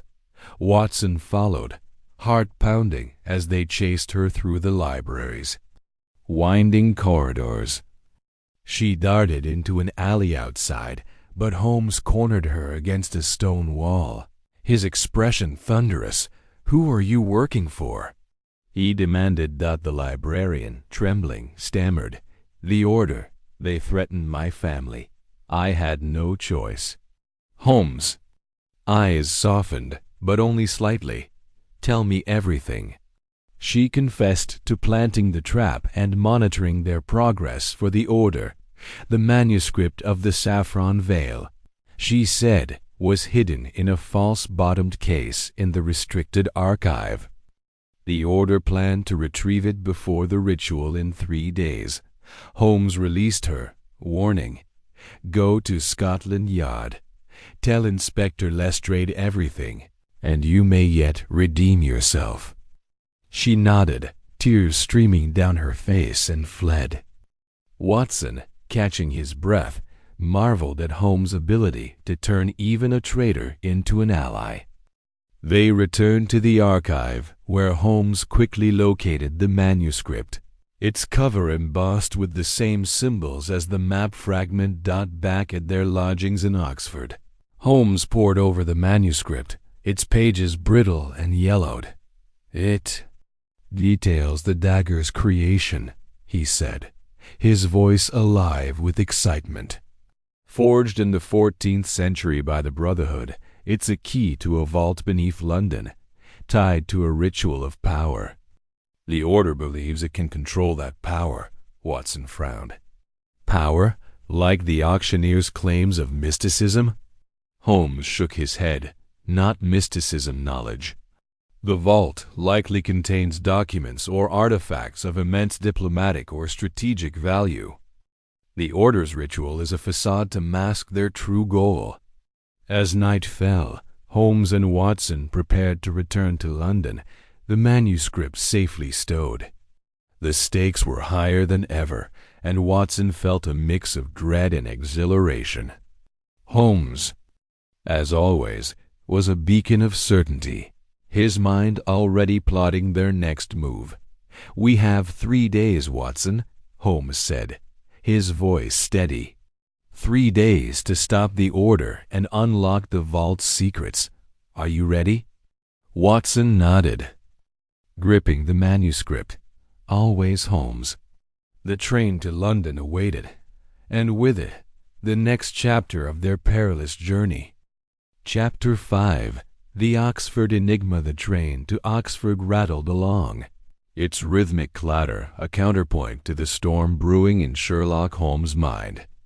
He sat by the window, his sharp gray eyes fixed on the passing countryside, though his thoughts were elsewhere, dissecting the manuscript fragment they had recovered from the Sussex manor.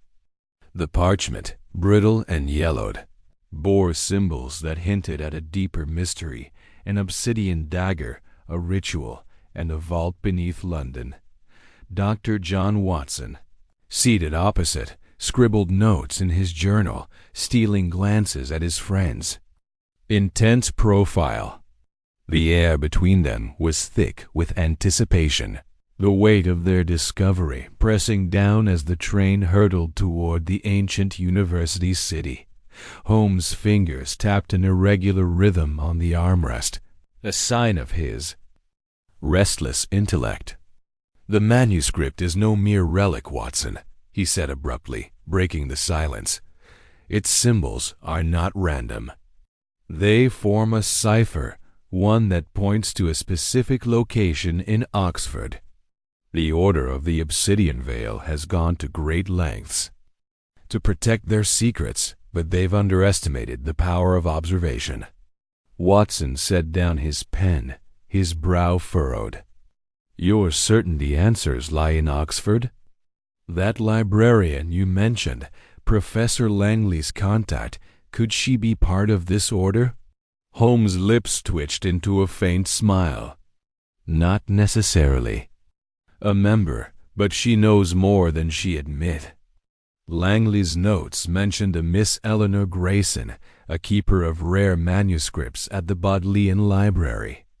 Her expertise in medieval texts makes her a likely guardian of the knowledge we seek. But we must tread carefully. The Order has eyes everywhere." The train slowed as it approached Oxford, its spires piercing the gray sky like sentinels of forgotten knowledge. The city's ancient aura seemed to pulse with secrets, and Watson felt a shiver of unease. He trusted Holmes' instincts implicitly, but the stakes of this case, ancient artifacts, secret societies, and cryptic rituals, felt more perilous than their usual fare of stolen jewels or blackmail schemes. They disembarked at Oxford Station, the platform bustling with students and scholars, their voices a low hum against the clatter of luggage carts. Holmes, ever the chameleon, adjusted his posture to blend with the academic crowd, his sharp features softened by a borrowed tweed cap and scarf. Watson followed suit, his military bearing disguised by a slouch and a pair of spectacles perched low on his nose. They moved swiftly through the cobbled streets, the air heavy with the scent of damp stone and autumn leaves. The Bodleian Library loomed ahead, its Gothic facade a monument to centuries of learning. Holmes paused at the entrance, his eyes scanning the intricate stonework as if it held clues of its own. "The manuscript we seek is likely housed in the Duke Humphreys Library," he murmured. "It's the oldest section, reserved for rare texts. If Miss Grayson is as knowledgeable as Langley claimed, she'll be our guide or our obstacle." Inside, the library was a labyrinth of towering shelves and hushed whispers.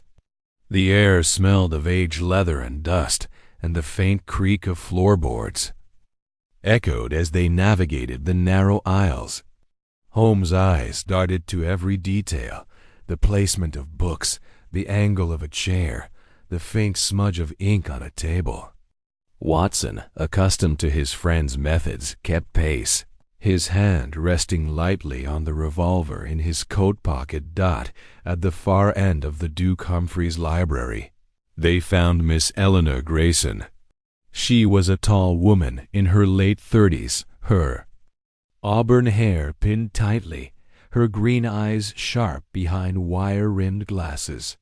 She stood at a desk, cataloging a stack of manuscripts, her movements precise but betraying a faint tension.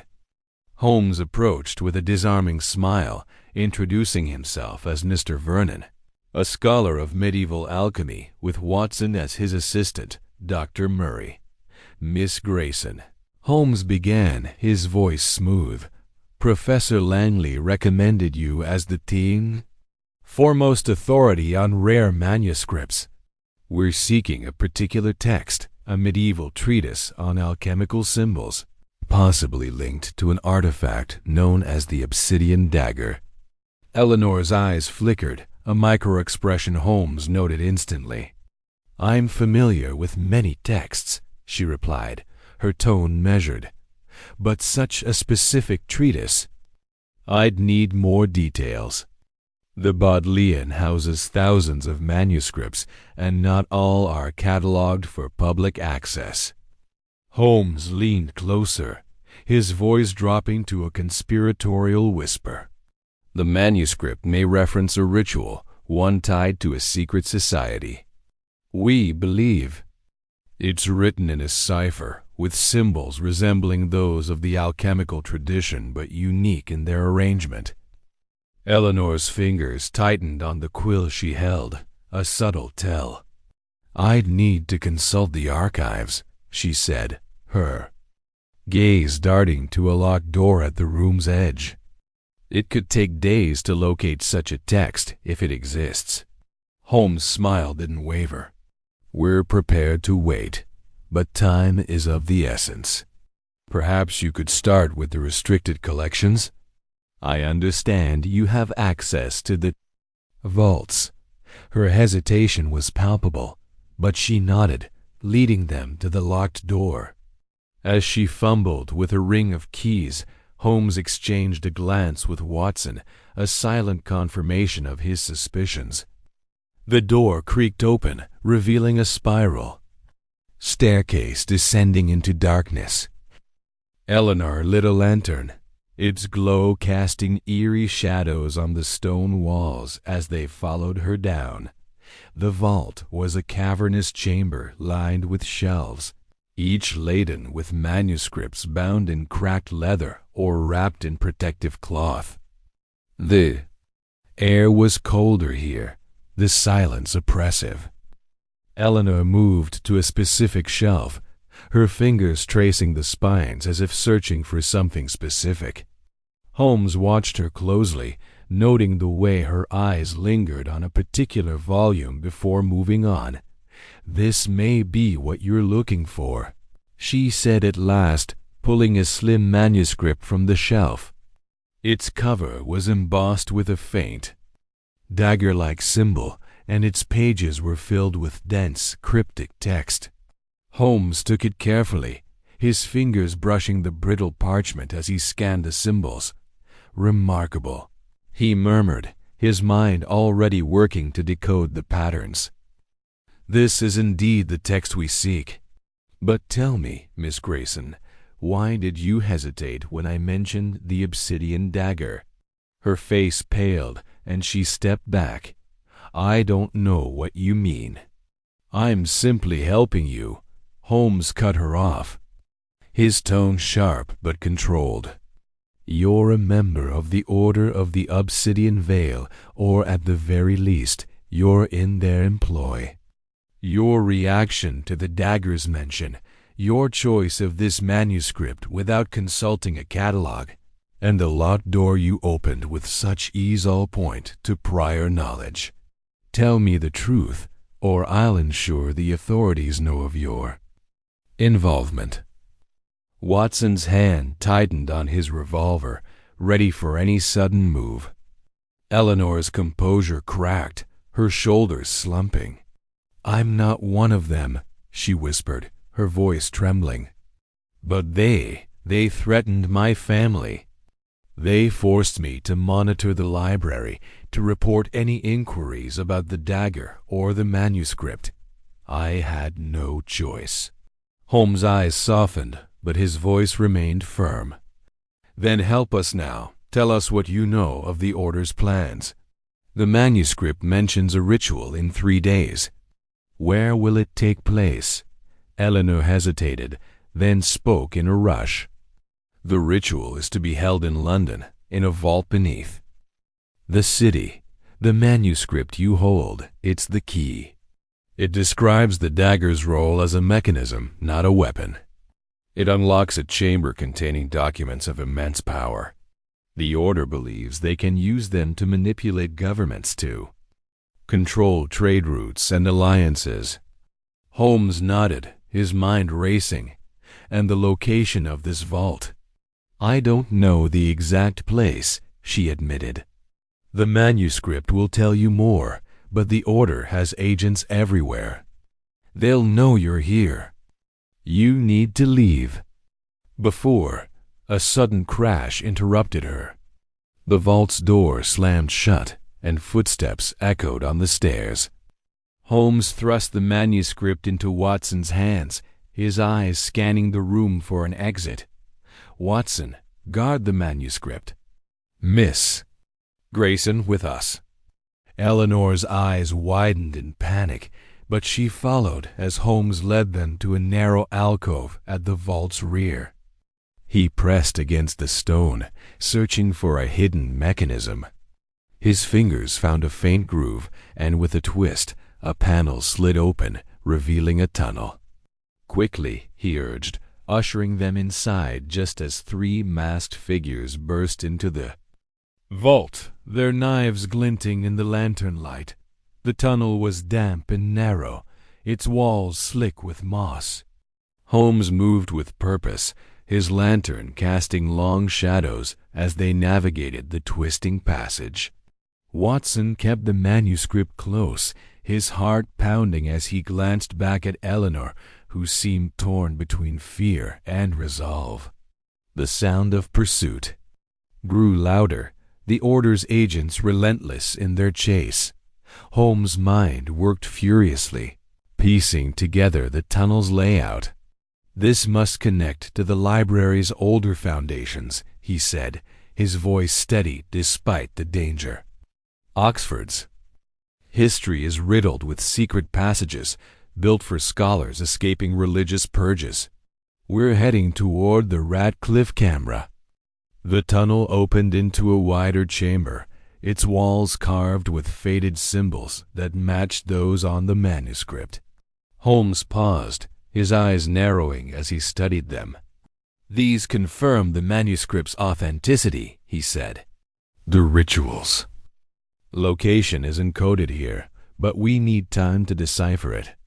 The sound of boots on stone grew closer, and Watson drew his revolver. "Holmes, we can't stay here. They're gaining." Holmes nodded, his fingers tracing a final symbol, a dagger crossed with a quill. "This way," he said, leading them through another passage. The tunnel sloped upward, and soon they emerged into a quiet courtyard near the Radcliffe camera. The night air cool against their flushed faces. Eleanor gasped for breath, her eyes wide. "They'll keep coming," she said. "The order won't stop until they have the manuscript."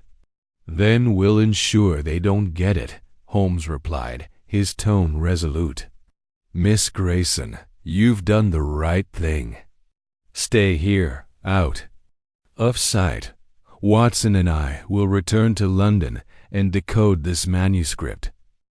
The order's ritual is in 3 days. We have time, but not much." Watson hesitated, glancing at Eleanor. "Can we trust her to stay silent?" Holmes studied her for a moment, then nodded. "She's more afraid of the order than of us. Fear is a powerful motivator, Watson, but so is redemption. She keep our secret." They left Eleanor in the courtyard, her figure fading into the shadows as they hurried toward the station. The manuscript, now tucked safely in Watson's coat, felt heavier than its pages warranted, as if it carried the weight of centuries. On the train back to London, Holmes spread the manuscript on the table between them, his eyes gleaming with the thrill of the chase. "The symbols here," he said, pointing to a series of interlocking lines, "are a variation of a medieval cipher used by alchemists to protect their secrets. The dagger is the key, not to a mystical power, but to a mechanical lock. The vault Eleanor mentioned, it's likely beneath one of London's oldest sites, perhaps tied to the Templars or a similar order." Watson leaned closer, his fatigue forgotten. "And the ritual? What do they hope to achieve?" Holmes' fingers traced the symbols, his voice low.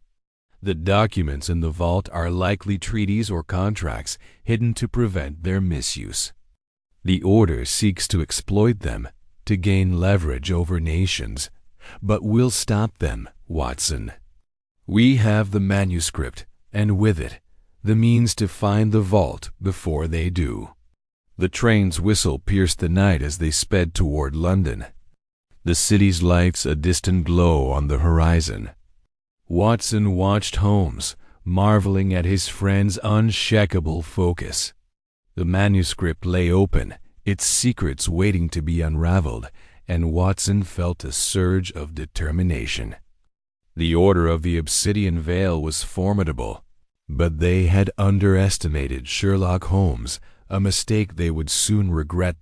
As the train pulled into Paddington Station, Holmes folded the manuscript carefully, his eyes alight with purpose. "To Baker Street, Watson," he said. "We have work to do." The streets of London were shrouded in fog as they hailed a hansom cab, the manuscript a silent passenger between them. The city seemed to hold its breath, as if aware of the battle brewing in its underbelly. Holmes leaned back, his mind already mapping the next steps, while Watson clutched his journal, ready to record the unfolding saga of the Obsidian Dagger. Back at 221B Baker Street, the fire crackled in the hearth, casting warm light over the cluttered room.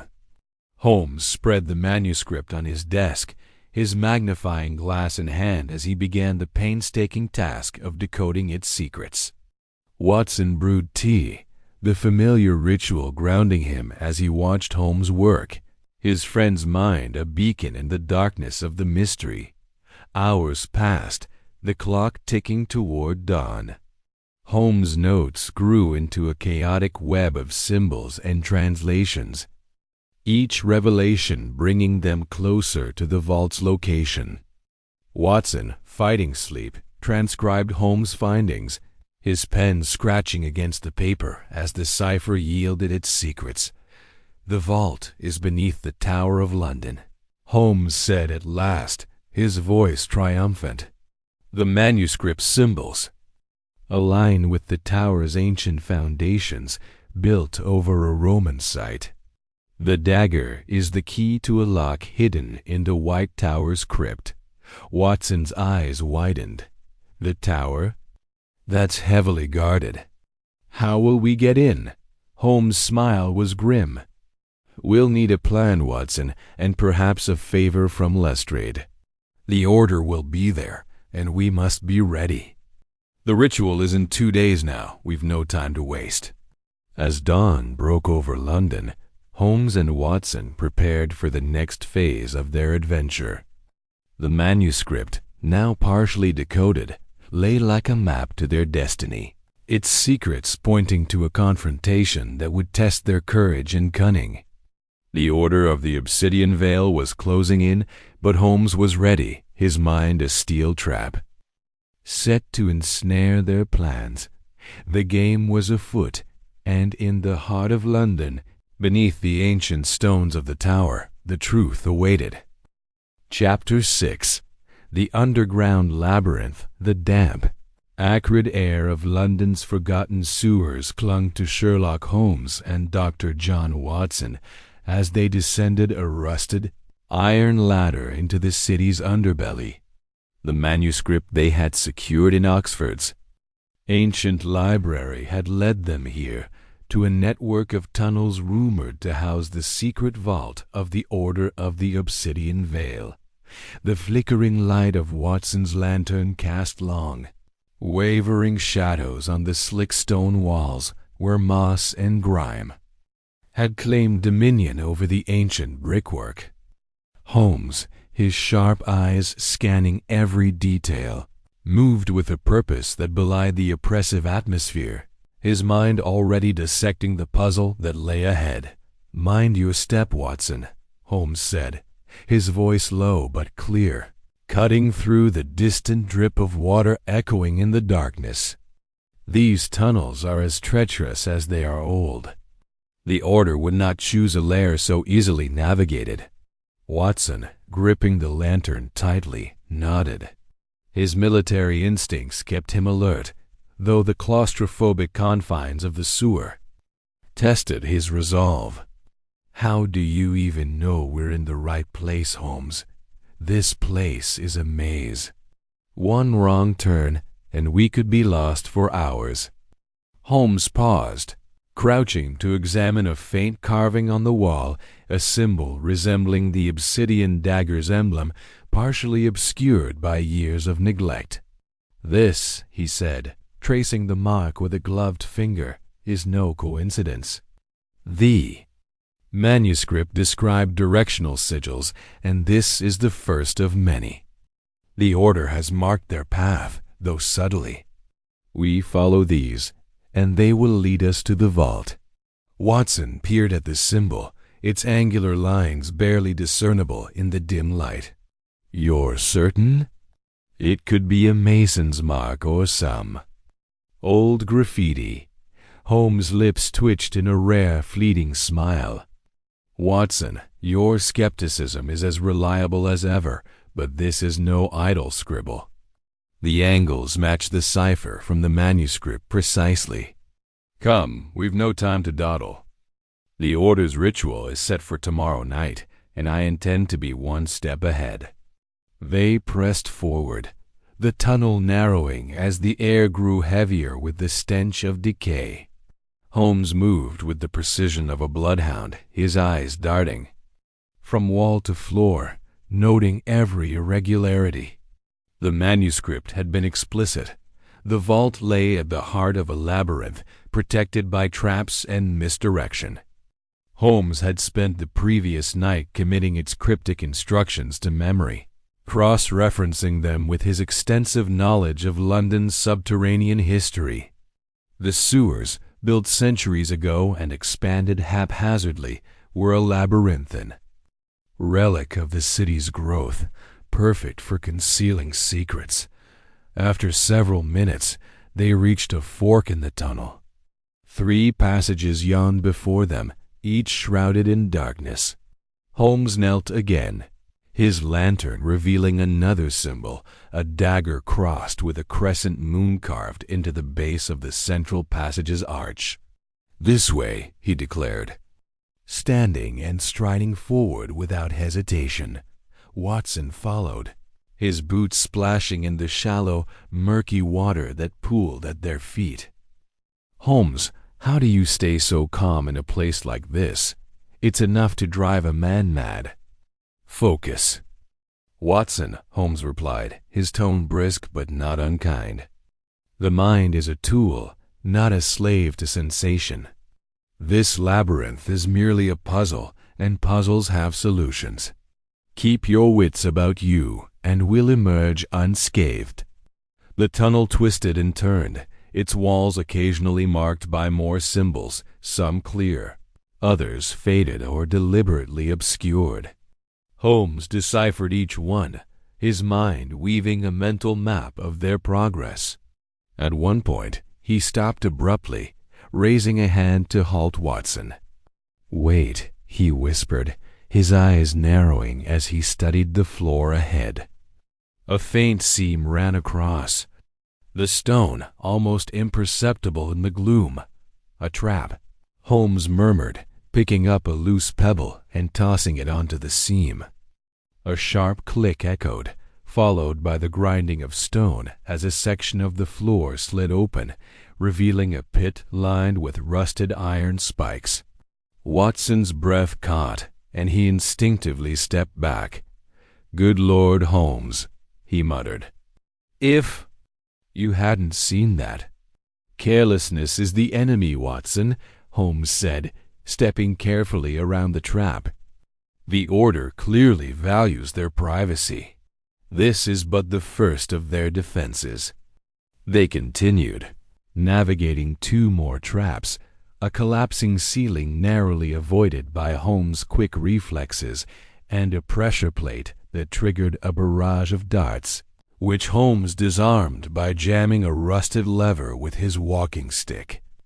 Watson, though accustomed to Holmes' brilliance, couldn't help but marvel at his friend's ability to anticipate danger in such an alien environment. As they descended deeper, the air grew colder and the tunnel walls began to change.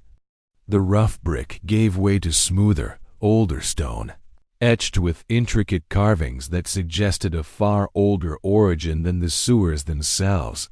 Holmes traced one of the carvings, a spiral encircling a dagger, and his eyes gleamed with recognition. "These are pre-Roman," he said almost to himself. "The Order's roots run deeper than I suspected. This vault may predate the city itself." Watson frowned, his lantern casting eerie shadows on the ancient stone. "Pre-Roman? You mean this place was built before London was even founded?" "Precisely," Holmes replied. The manuscript hinted at a connection to an ancient cult, one that guarded relics of immense significance. The Obsidian Dagger is no mere trinket, it's a key to something far greater. Their conversation was cut short by a faint sound. Ahead, a low, rhythmic chanting that reverberated through the tunnels. Holmes' expression hardened, and he motioned for Watson to dim the lantern. They crept forward, the chanting growing louder, until they reached a wide chamber where the tunnel opened into a cavernous space. The walls were lined with torches, their flickering light illuminating a group of robed figures gathered around a stone altar. At the center of the altar stood the Obsidian Dagger, its blade catching the firelight in a way that made it seem almost alive. Holmes and Watson crouched behind a crumbling pillar, observing the scene.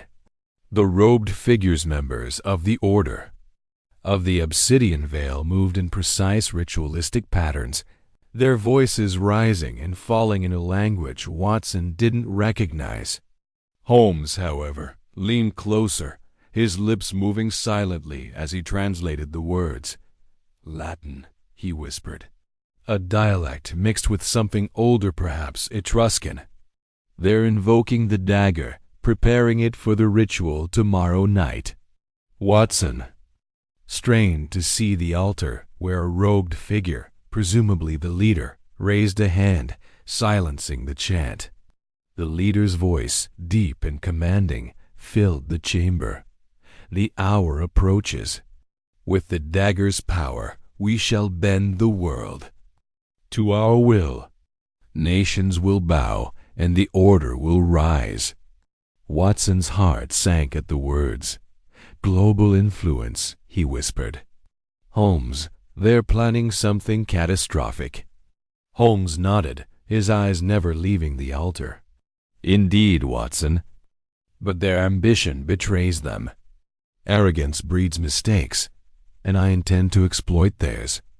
As the ritual continued, Holmes scanned the chamber, his mind cataloging every detail, the number of cultists, the placement of torches, the exits. His gaze settled on a small alcove to the right of the altar, where a glint of metal caught his eye. "There," he whispered, pointing. "A key. It must open the vault." Watson followed his gaze, spotting a bronze key hanging on a chain within. The alcove? How do we get it without being seen? Holmes' mind was already at work. He noticed a series of rusted pipes running along the chamber's ceiling, some dripping water onto the floor below. One pipe, directly above the altar, was particularly corroded. "A distraction," he murmured. "Watson, do you still carry that pocket knife?" Watson patted his coat pocket and nodded. "Always. Good. Follow my lead."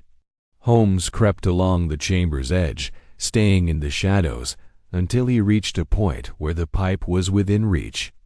He gestured for Watson to join him, then pointed to a valve connected to the pipe.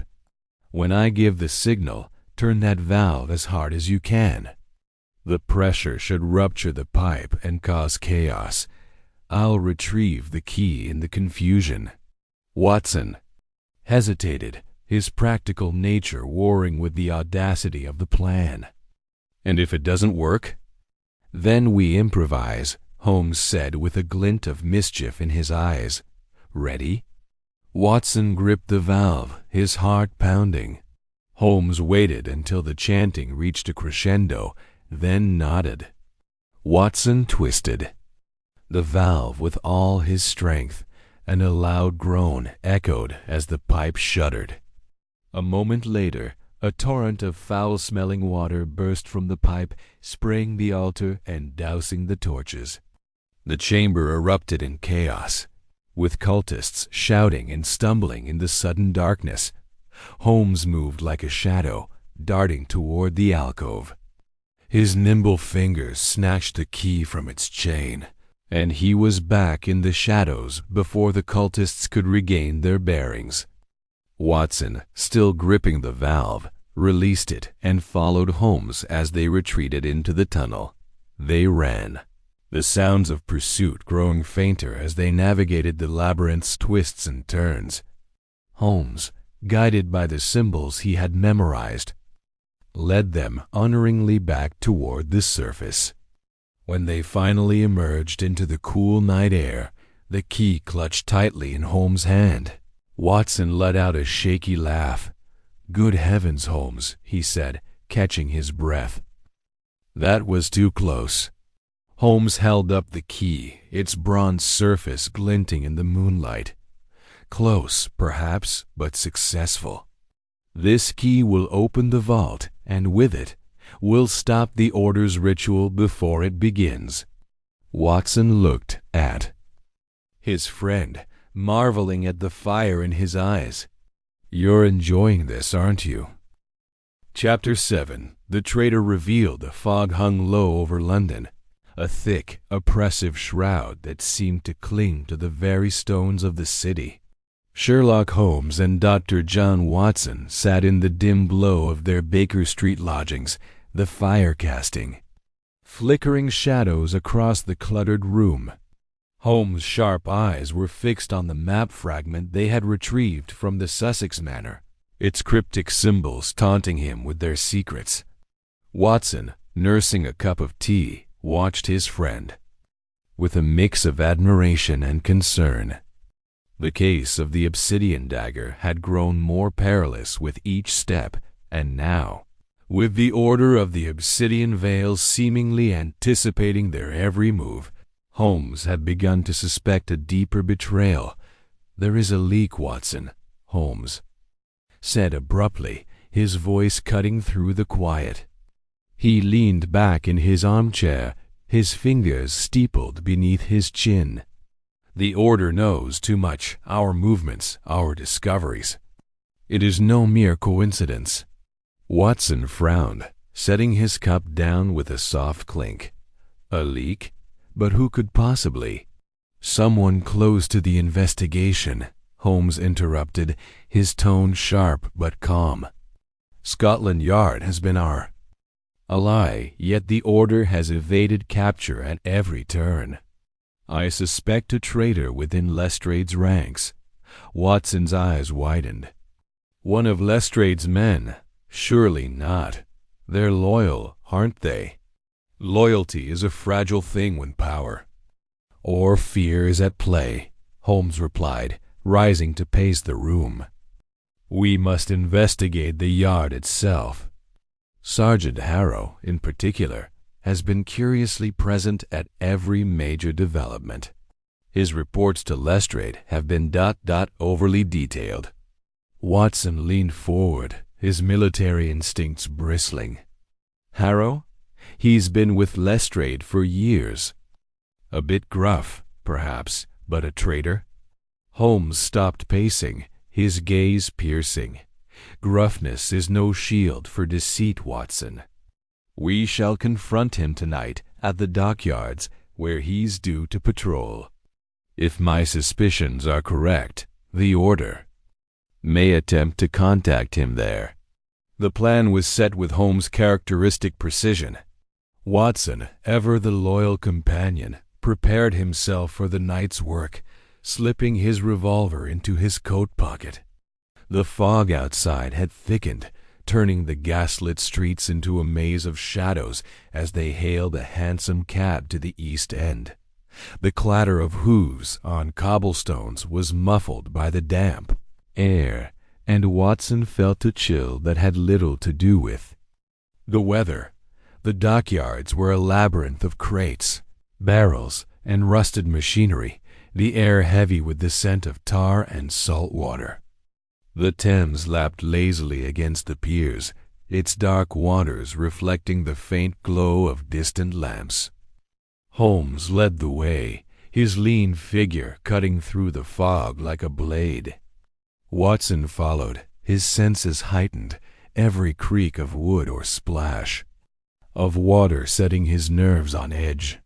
"There," Holmes whispered, pointing to a shadowed figure near a stack of crates. It was Sergeant Harrow, his broad frame unmistakable even in the gloom. He stood alone, glancing about as if expecting someone. Holmes motioned for Watson to stay low, and they crept closer, using the crates for cover. Harrow's movements were furtive, his head turning sharply at every sound. Holmes' eyes narrowed as he observed the sergeant's behavior. "He's waiting for someone," he murmured, "and not for official business." No sooner had Holmes spoken than three figures emerged from the fog, their faces obscured by dark cloaks. Watson's hand tightened on his revolver, but Holmes placed a restraining hand on his arm. "Not yet," he whispered. "We need proof." The cloaked figures approached Harrow, their voices low but audible in the still night. "You've done well, Sergeant," one said, his tone smooth and commanding. "The Order appreciates your vigilance." The manner was a setback, but the ritual proceeds as planned. Harrow shifted uncomfortably, his voice gruff. "I've risked everything for you lot." "If Lestrade suspects, he won't," the cloaked figure interrupted. "Keep feeding us their movements, and you'll be rewarded. The cathedral is ready. 3 days hence the dagger will unlock our destiny." Holmes' lips curled into a faint smile, his suspicions confirmed. Watson, however, felt a surge of anger at Harrow's betrayal. "The blackguard," he muttered. Under his breath, the exchange was brief. One of the cloaked figures handed Harrow a small packet, likely payment or instructions, and the group dispersed into the fog. Harrow tucked the packet into his coat and turned to leave, but Holmes was already moving. With the silent grace of a predator, he stepped into Harrow's path, his cane raised like a sword. "Good evening, Sergeant," Holmes said, his voice cold as the night air. "A curious meeting for a routine patrol." Harrow froze, his eyes widening in shock. "Mr. Holmes, what are you doing here?" Watson emerged from the shadows, his revolver trained on Harrow. "Don't play the innocent." "Harrow, we heard everything." Harrow's face paled, but he tried to bluster. "You've got it all wrong." "I was just—" "Enough," Holmes snapped, his tone cutting through Harrow's protests. "You've been feeding information to the Order of the Obsidian Veil. Your coded messages to them were clever, but not clever enough. I found them in Lestrade's files, your handwriting, your phrasing. Sloppy, Harrow." The sergeant's shoulders slumped, the fight draining out of him. "I didn't have a choice," he muttered. "They threatened my family, said they'd kill them if I didn't cooperate." Holmes' expression remained impassive, but his eyes gleamed with calculation. "A likely story, yet one we shall verify. Tell me, Harrow, where is the ritual to take place? Speak, and you may yet redeem yourself." Harrow hesitated, his gaze darting between Holmes and Watson. The fog seemed to close in around them, the distant sounds of the docks fading into an eerie silence. Finally, Harrow spoke, his voice low. "The derelict cathedral in Whitechapel, St. Dunstan's. They're preparing it now. The dagger, they say it's the key to everything." Watson lowered his revolver slightly, his anger tempered by pity. "You should have come to us, Harrow. We could have helped." Harrow shook his head, his eyes haunted. "You don't know. Them, the Order, they're everywhere. They see everything." Holmes stepped closer, his voice low and commanding. "Then we shall blind them. You will help us, Harrow. You will lead us to the cathedral and ensure the Order believes you're still their man. Fail me, and I assure you, the consequences will be dire." Harrow nodded, his face a mask of resignation. "I'll do it, I swear." But the night was not done with its surprises. As Holmes turned to lead the way back to the cab, a sudden rustle in the fog caught his attention. "Watson," he barked, spinning around just as 4 masked figures leapt from the shadows, their blades glinting in the dim light. Watson raised his revolver, firing a warning shot that echoed across the docks. The attackers hesitated, but only for a moment. Holmes, with the agility of a fencer, used his cane to parry a thrust from the nearest assailant, then delivered a precise strike to the man's wrist, disarming him. Watson grappled with another, his military training serving him well as he landed a solid punch to the man's jaw. Harrow, to his credit, did not flee. He tackled a third attacker, pinning him to the ground with a wrestler's hold. The fourth, seeing his comrades faltering, turned to run, but Holmes was faster. With a flick of his wrist, he sent his cane spinning through the air, striking the man's legs and bringing him down. The skirmish was over in moments, the attackers subdued and bound with ropes from a nearby crate. Holmes stood over them, his breath steady despite the exertion. "Who sent you?" he demanded, his voice like steel. The leader, a wiry man with a scarred face, spat at Holmes' feet. "You'll never stop the order," he snarled. "The dagger will rise and the world will kneel." Holmes' eyes narrowed, but he said nothing. Instead, he turned to Harrow. "You've earned a chance, Sergeant. Do not squander it." With the attackers secured, Holmes and Watson escorted Harrow back to Baker Street, the fog swirling around them like a living thing. In the warmth of their lodgings, Holmes interrogated Harrow further, extracting every detail of the order's plans. The sergeant revealed that the ritual at St. Dunstan's was set for 3 nights hence at the stroke of midnight. The Obsidian Dagger, he claimed, was to be used in a ceremony to unlock a hidden vault, though what lay within, he did not know. Holmes listened intently, his mind already racing ahead to the next steps. "We have 3 days, Watson," he said, as Harrow was led away by Lestrade, who had been summoned to take charge of the prisoner. 3 days to dismantle the order scheme and secure the dagger. Watson, still shaken by the night's events, nodded. "You turned him, Holmes. Harrow was their man, and now he's ours. How do you do it?" Holmes smiled faintly, his eyes glinting with that familiar spark of genius. "Men like Harrow are driven by fear, Watson. Offer them a path to redemption, and they will take it. Now we must prepare for Whitechapel. The cathedral awaits, and, with it, the heart of this mystery." As the fire crackled in the hearth, Watson felt a surge of admiration for his friend. Holmes' ability to turn foes into allies, to see through the fog of deceit, was nothing short of extraordinary. The case of the Obsidian Dagger was far from over, but with Holmes leading the charge, Watson knew they were closer than ever to unraveling its secrets. Chapter 8. The Cathedral's Secret. The fog hung low over London, a thick, swirling shroud that seemed to cling to the cobblestones and seep into the very bones of the city. Sherlock Holmes and Dr. John Watson moved swiftly through the narrow streets, their footsteps muffled by the damp air. The derelict cathedral loomed ahead, its spire a jagged silhouette against the moonless sky, a relic of a bygone era left to crumble in the shadow of progress. The structure's weathered stone and broken stained glass windows spoke of neglect.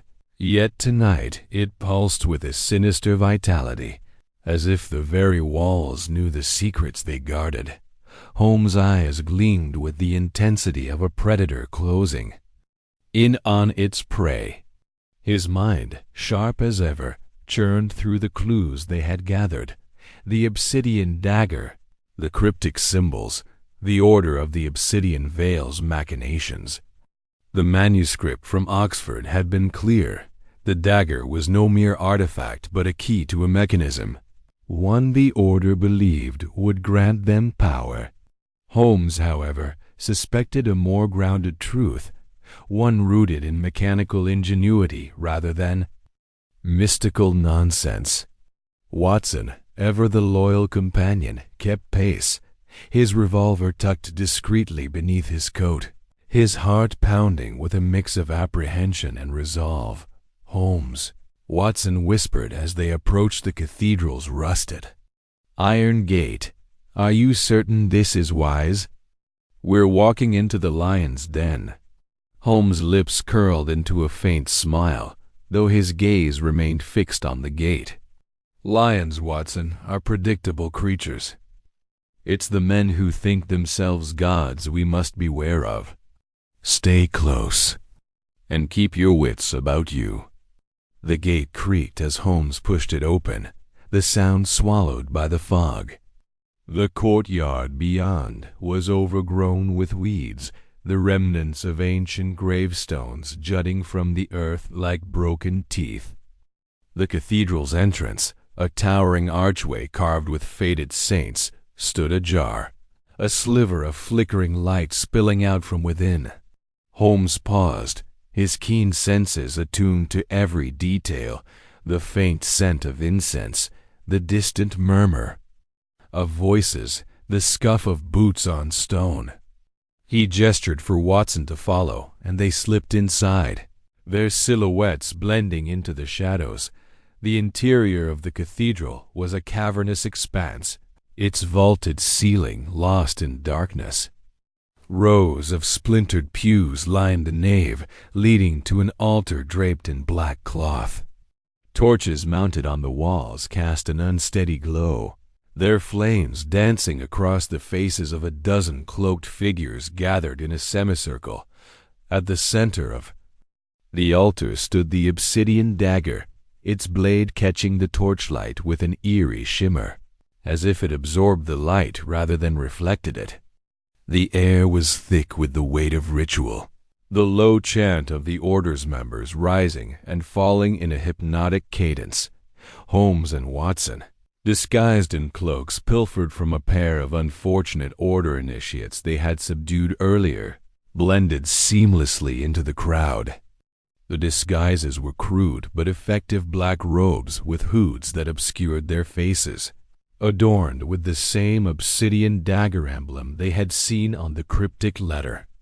Holmes had insisted on the subterfuge, knowing that direct confrontation would be folly against an enemy so deeply entrenched.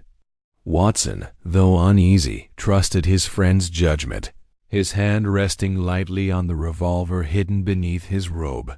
The chant grew louder, a rhythmic incantation in a language Watson could not place. Latin, perhaps, or something older. Holmes, however, leaned close, his voice a barely audible whisper. It's a dialect of Old French, Watson, laced with alchemical terms. They're invoking the dagger as a key, but listen closely. The rhythm betrays a pattern. It's a code, not a prayer. Watson strained to follow, but the words were a blur. He marveled, not for the first time, at Holmes' ability to find order in chaos. The detective's mind was a machine, dissecting the world with surgical precision, and Watson could only hope to keep up. At the altar, a figure stepped forward, taller than the others, his cloak adorned with silver threads that glinted in the torchlight. His voice, deep and commanding, cut through the chant, silencing the assembly. "Brothers and sisters of the Veil," he intoned, "tonight we unlock the legacy of our forebears. The dagger points to truth, and the truth shall set us free."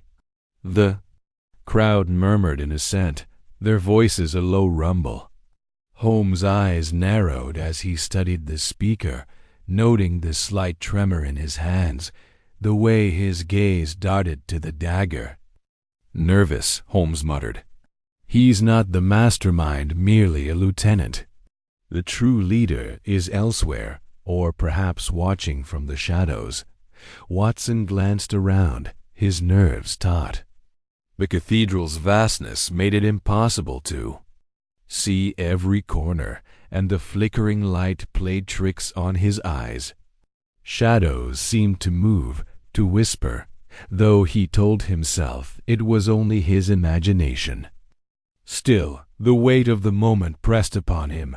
The order's ritual was no mere ceremony, but a step toward something far greater and far more dangerous. The tall figure raised the obsidian dagger, its blade gleaming as he held it aloft.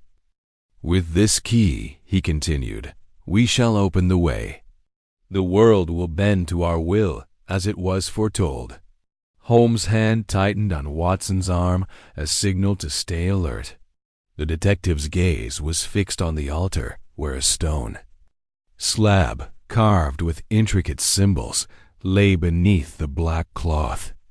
Watson followed his friend's line of sight, realizing that the slab was no ordinary platform. It was a mechanism, its surface etched with grooves that matched the dagger's shape. The manuscript had been correct. The dagger was a key, but to what? As the chant resumed, Holmes leaned closer to Watson. "The slab is a lock," he whispered. "The dagger fits into it, but the mechanism requires precision. If I'm right, the ritual is a distraction. The real purpose is to activate whatever lies beneath." Before Watson could respond, a sudden movement caught his eye. One of the cloaked figures, standing near the edge of the circle, shifted nervously, his hand slipping beneath his robe. Watson tensed, his instincts screaming danger. He nudged Holmes, who followed his gaze and nodded imperceptibly. "Trouble." Holmes murmured, "Be ready." The nervous figure drew a small blade, its edge glinting in the torchlight. Before anyone could react, he lunged toward the altar, shouting, "The veil betrays us." Chaos erupted as the other initiates turned on him, their own weapons flashing in the dim light. The tall figure at the altar shouted for order, but the scene descended into pandemonium. Cloaks swirling as blows were exchanged. Holmes seized the moment, pulling Watson toward the altar. "Now, Watson, the dagger." They pushed through the melee, dodging flailing limbs and flashing blades. The initiates were too preoccupied with the traitor in their midst to notice the two interlopers. Holmes reached the altar first, his nimble fingers snatching the obsidian dagger from its pedestal. The tall figure spun toward him, his eyes wide with fury. But Holmes was already moving, slipping the dagger into his cloak. "Stop them!" The figure bellowed, but the chaos worked in Holmes' favor. He and Watson wove through the crowd, their disguises holding just long enough to reach the shadows of a side aisle. The cathedral's walls echoed with shouts and the clash of metal, but Holmes' focus was unshaken. He knelt beside the stone slab, his fingers tracing the grooves. "It's a mechanical lock," he said, his voice calm despite the chaos. "The dagger is the key, but the sequence matters. One wrong move, and we may trigger a failsafe." Watson stood guard, his revolver now in hand, though he kept it hidden beneath his cloak. "Holmes, we haven't time for puzzles. They'll be on us any moment." "Patience, Watson," Holmes replied, his eyes never leaving the slab. He inserted the dagger into a central groove, twisting it carefully.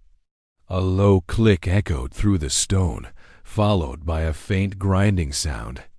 The slab shuddered, then began to slide aside, revealing a narrow staircase descending into darkness. Watson stared, his breath catching. "Good Lord, Holmes, what is this?"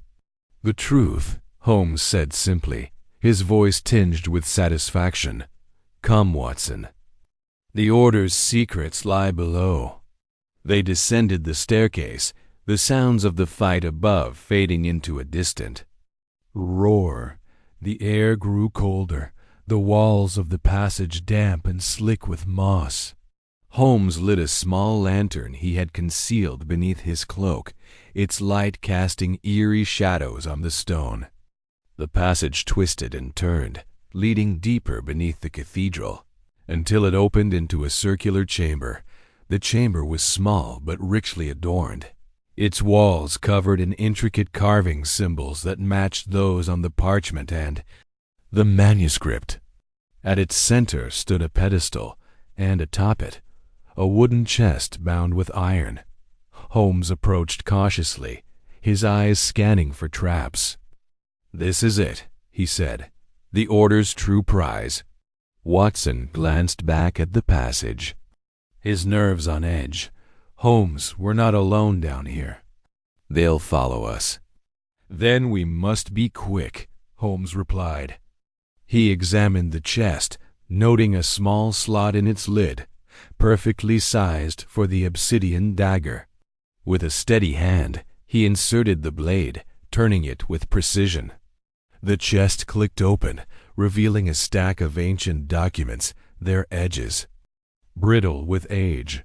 Holmes lifted the topmost document, his eyes scanning the faded script.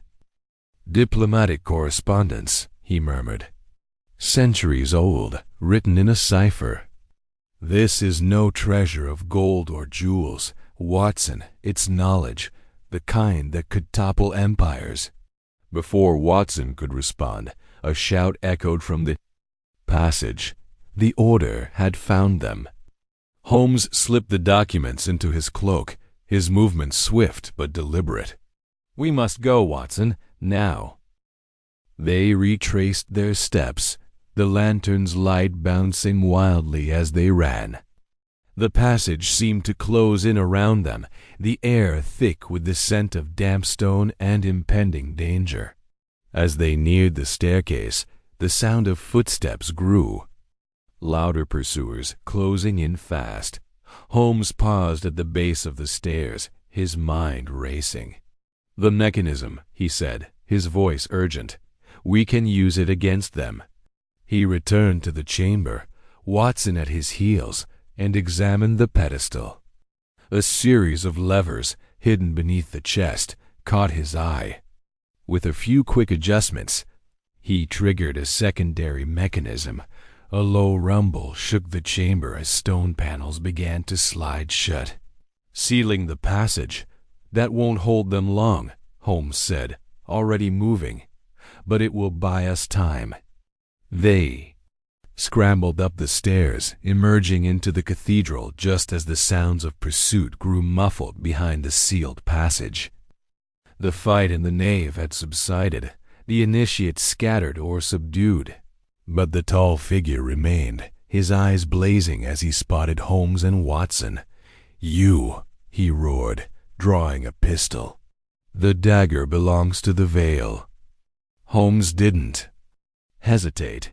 With a flick of his wrist, he hurled a small vial from his pocket, a chemical concoction of his own design.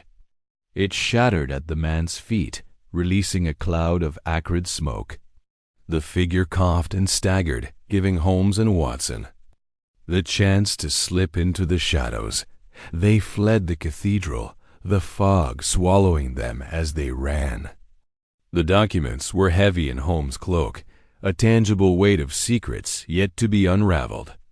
Watson's heart pounded, but he felt a surge of exhilaration once again. They had outwitted their foes, though the danger was far from overdone as they reached the safety of a nearby alley. Holmes paused, his breath steady despite the chase. "The Order is scattered, but not defeated," he said, his voice low. "These documents hold the key to their plans, Watson. We must decode them before they regroup." Watson nodded, his admiration for Holmes undimmed. "What do they contain, Holmes? What could be worth all this?" Holmes' eyes gleamed in the dim light. "Power, Watson. Not the kind they sought, but the kind that comes from truth. And I intend to uncover it."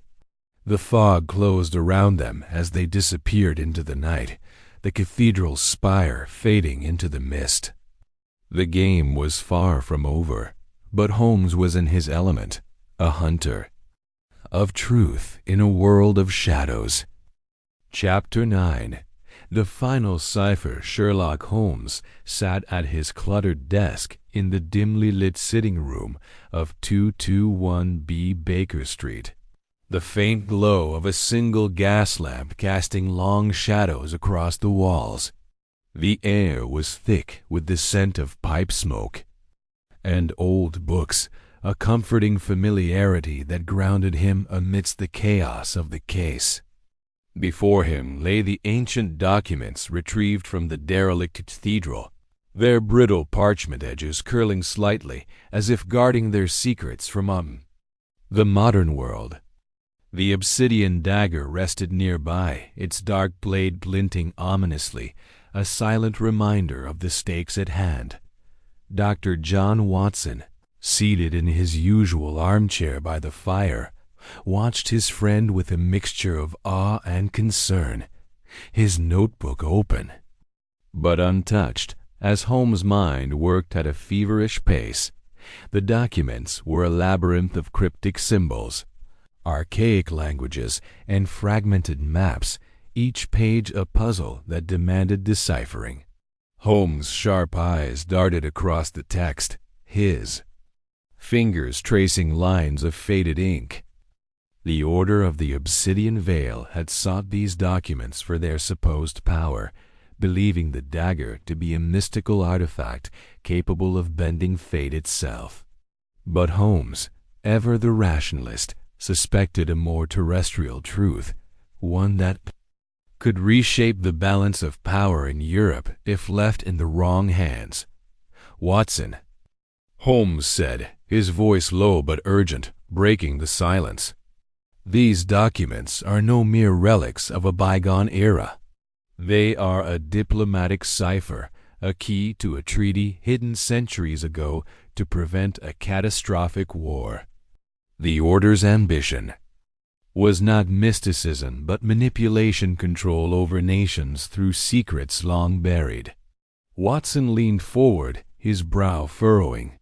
"A treaty? Hidden for centuries? But why would the Order go to such lengths for a piece of paper?" Holmes' lips curled into a faint smile. "Not just any paper, my dear Watson. A treaty that binds nations, forged in a time of fragile alliances, its existence known only to a select few. The Order sought to wield it as a weapon, to destabilize governments by revealing or threatening to reveal its contents. We must decode these documents before their remnants regroup and strike again." The task was daunting. The documents spanned multiple languages, Latin, Old French, and a smattering of Greek interwoven with alchemical symbols and coded annotations. Holmes began by cataloging the pages, sorting them into piles based on their apparent age and script.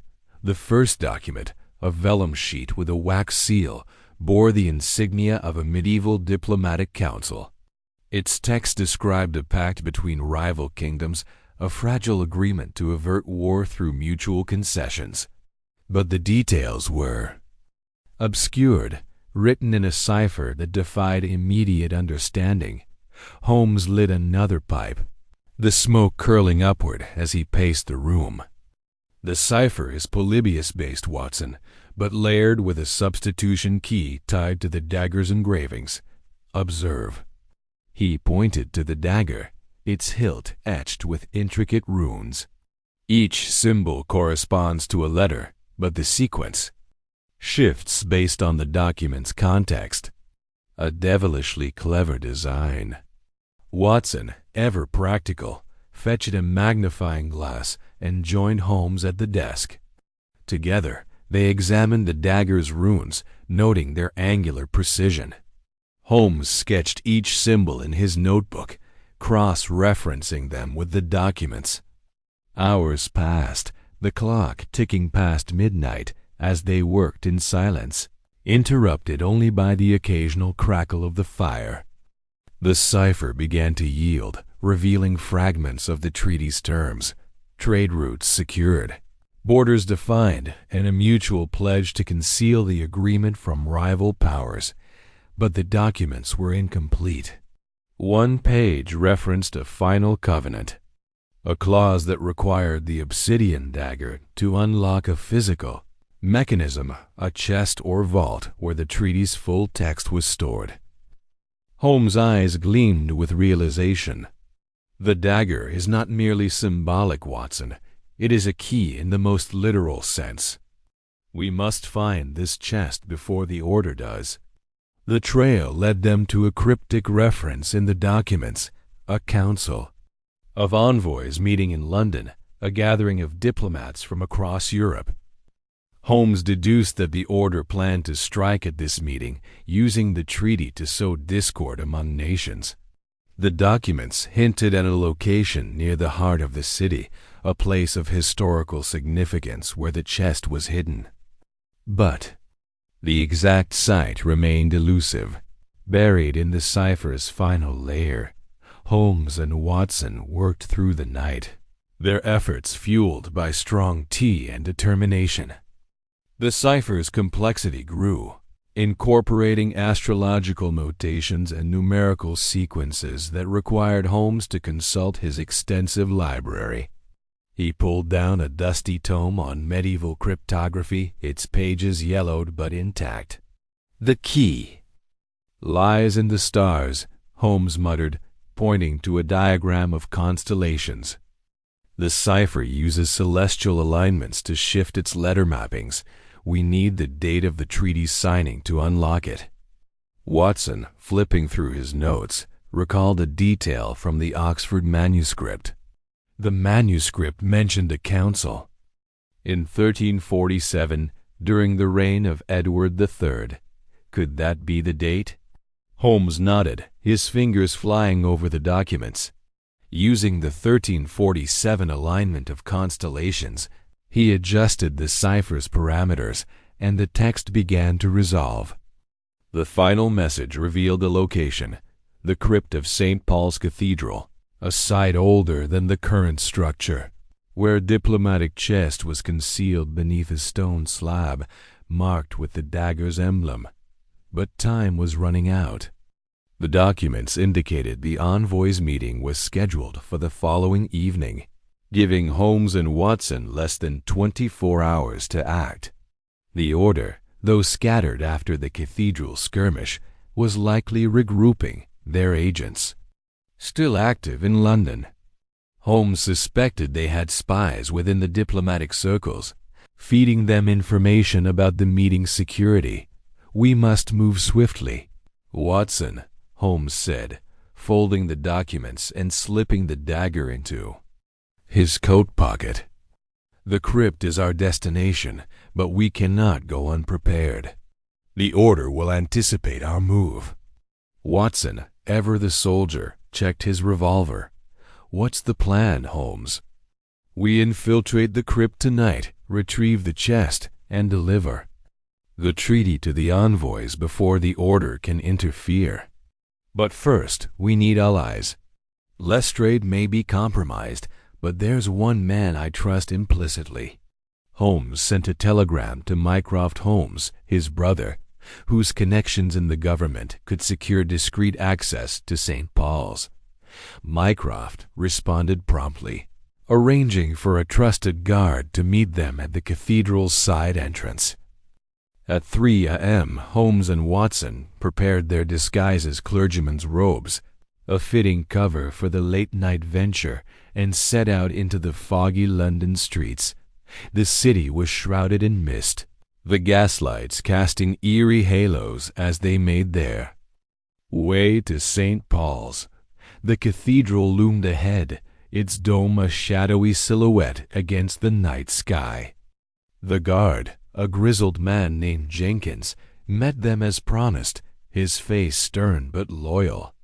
"Mr. Mycroft said you'd need quiet entry," Jenkins whispered, unlocking a side door. "Mind yourselves. The crypt's a maze, and I've heard tales of strange goings-on down there." Holmes nodded, his mind already mapping the crypt's layout from architectural plans he'd studied years ago. The trio descended a narrow stone staircase, the air growing colder and damper with each step. The crypt was a labyrinth of ancient tombs and forgotten relics, its walls etched with faded inscriptions. Holmes lit a small lantern, its light barely piercing the darkness, and led the way. The dagger clutched tightly in his hand. The documents had described a stone slab marked with the Obsidian Dagger's emblem, hidden in a secluded alcove. Holmes navigated the crypt's twists and turns, his memory unerring despite the oppressive gloom. Watson, close behind, kept a wary eye for signs of pursuit, his revolver at the ready. Jenkins, less accustomed to such adventures, muttered nervously about ghosts and curses, but Holmes silenced him with a sharp glance. After what felt like hours, they found the alcove, its entrance partially concealed by a crumbling archway. Stone slab was there, its surface worn but unmistakable, bearing the same dagger emblem as the letter that had started this journey. Holmes knelt, examining the slab's edges. "A mechanism," he murmured. "The dagger must fit into a slot. To release it." He inserted the dagger's blade into a narrow crevice, twisting it carefully. A low grinding sound echoed through the crypt as the slab shifted, revealing a hidden compartment. Inside was a small iron-bound chest, its surface engraved with alchemical symbols. Holmes lifted it carefully, noting its weight. "This is it, Watson. The treaty lies within." But their triumph was short-lived. Footsteps echoed in the distance, growing closer. The order had found them. Holmes handed the chest to Watson, whispering, "Guard this with your life." He drew his own weapon, a concealed sword cane, and prepared to face their pursuers. 3 masked figures emerged from the shadows, their cloaks bearing the order's insignia. "You cannot stop us, Holmes," one hissed, his voice cold and commanding. "The treaty will be ours, and with it, the world." Holmes smirked, his confidence unshaken. "You underestimate the power of reason, gentlemen. Watson, Jenkins now." Watson fired a warning shot, scattering the attackers, while Jenkins brandished a heavy cudgel. Holmes lunged forward, his Baritsu skills a blur as he disarmed the nearest assailant. The fight was brief but fierce, the crypt's walls echoing with the clash of steel and the crack of gunfire. Holmes incapacitated 2 of the attackers, while the third fled into the darkness, vowing revenge. With the chest secured, Holmes and Watson retreated to the surface, Jenkins leading the way. The cathedral was silent once more, its secrets safe for now. But Holmes knew the order would not relent. The envoys' meeting was hours away, and the treaty's contents had to be verified and delivered before the order could regroup back at 221B. Holmes opened the chest using the dagger, revealing a single parchment, its text pristine despite its age. The treaty was a masterpiece of diplomacy, outlining a pact between England, France, and the Holy Roman Empire to prevent a war that could have reshaped Europe. Its clauses were detailed, specifying mutual disarmament, trade agreements, and a vow of secrecy to protect the fragile peace. But one clause stood out, a contingency for renewal, requiring the treaty to be presented at a council of envoys every 5 centuries, or its terms would lapse, risking renewed conflict. Holmes realized the timing was no coincidence. The envoys' meeting was the renewal council, and the order planned to disrupt it, using the treaty to blackmail nations into submission. "We must reach the envoys before dawn," Holmes said, his voice resolute. "The order's spies will be watching, but we have the advantage of surprise." Watson, exhausted but determined, nodded. "Where's the meeting?" "The Foreign Office, in a secured chamber known only to a few. Mycroft has arranged our entry, but we must be cautious. The order's reach is long." They set out again, the chest concealed in a satchel, the dagger tucked into Holmes' coat. The streets of London were waking, the first light of dawn breaking. Through the fog, the Foreign Office loomed ahead, its imposing facade a symbol of the stakes at hand. Mycroft met them at a discreet entrance, his expression grave. "The envoys are assembling now. You've little time." Inside, the chamber was a grand room lined with oak panels and portraits of past diplomats. The envoys' representatives from France, Germany, Spain, and beyond sat around a long table, their faces tense. Holmes stepped forward, the chest in his hands, and placed it before them. "Gentlemen," he began, his voice commanding attention, "this treaty has preserved peace for centuries.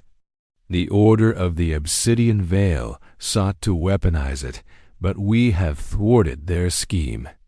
He opened the chest, revealing the parchment, and explained its significance. The envoys listened in silence, their skepticism giving way to awe as Holmes detailed the treaty's history and the Order's plot. But before he could finish, the doors burst open, and a group of armed men stormed in, Order enforcers, led by the cloaked figure from the alley. "You're too late, Holmes," the leader sneered, his face partially revealed in the lamplight.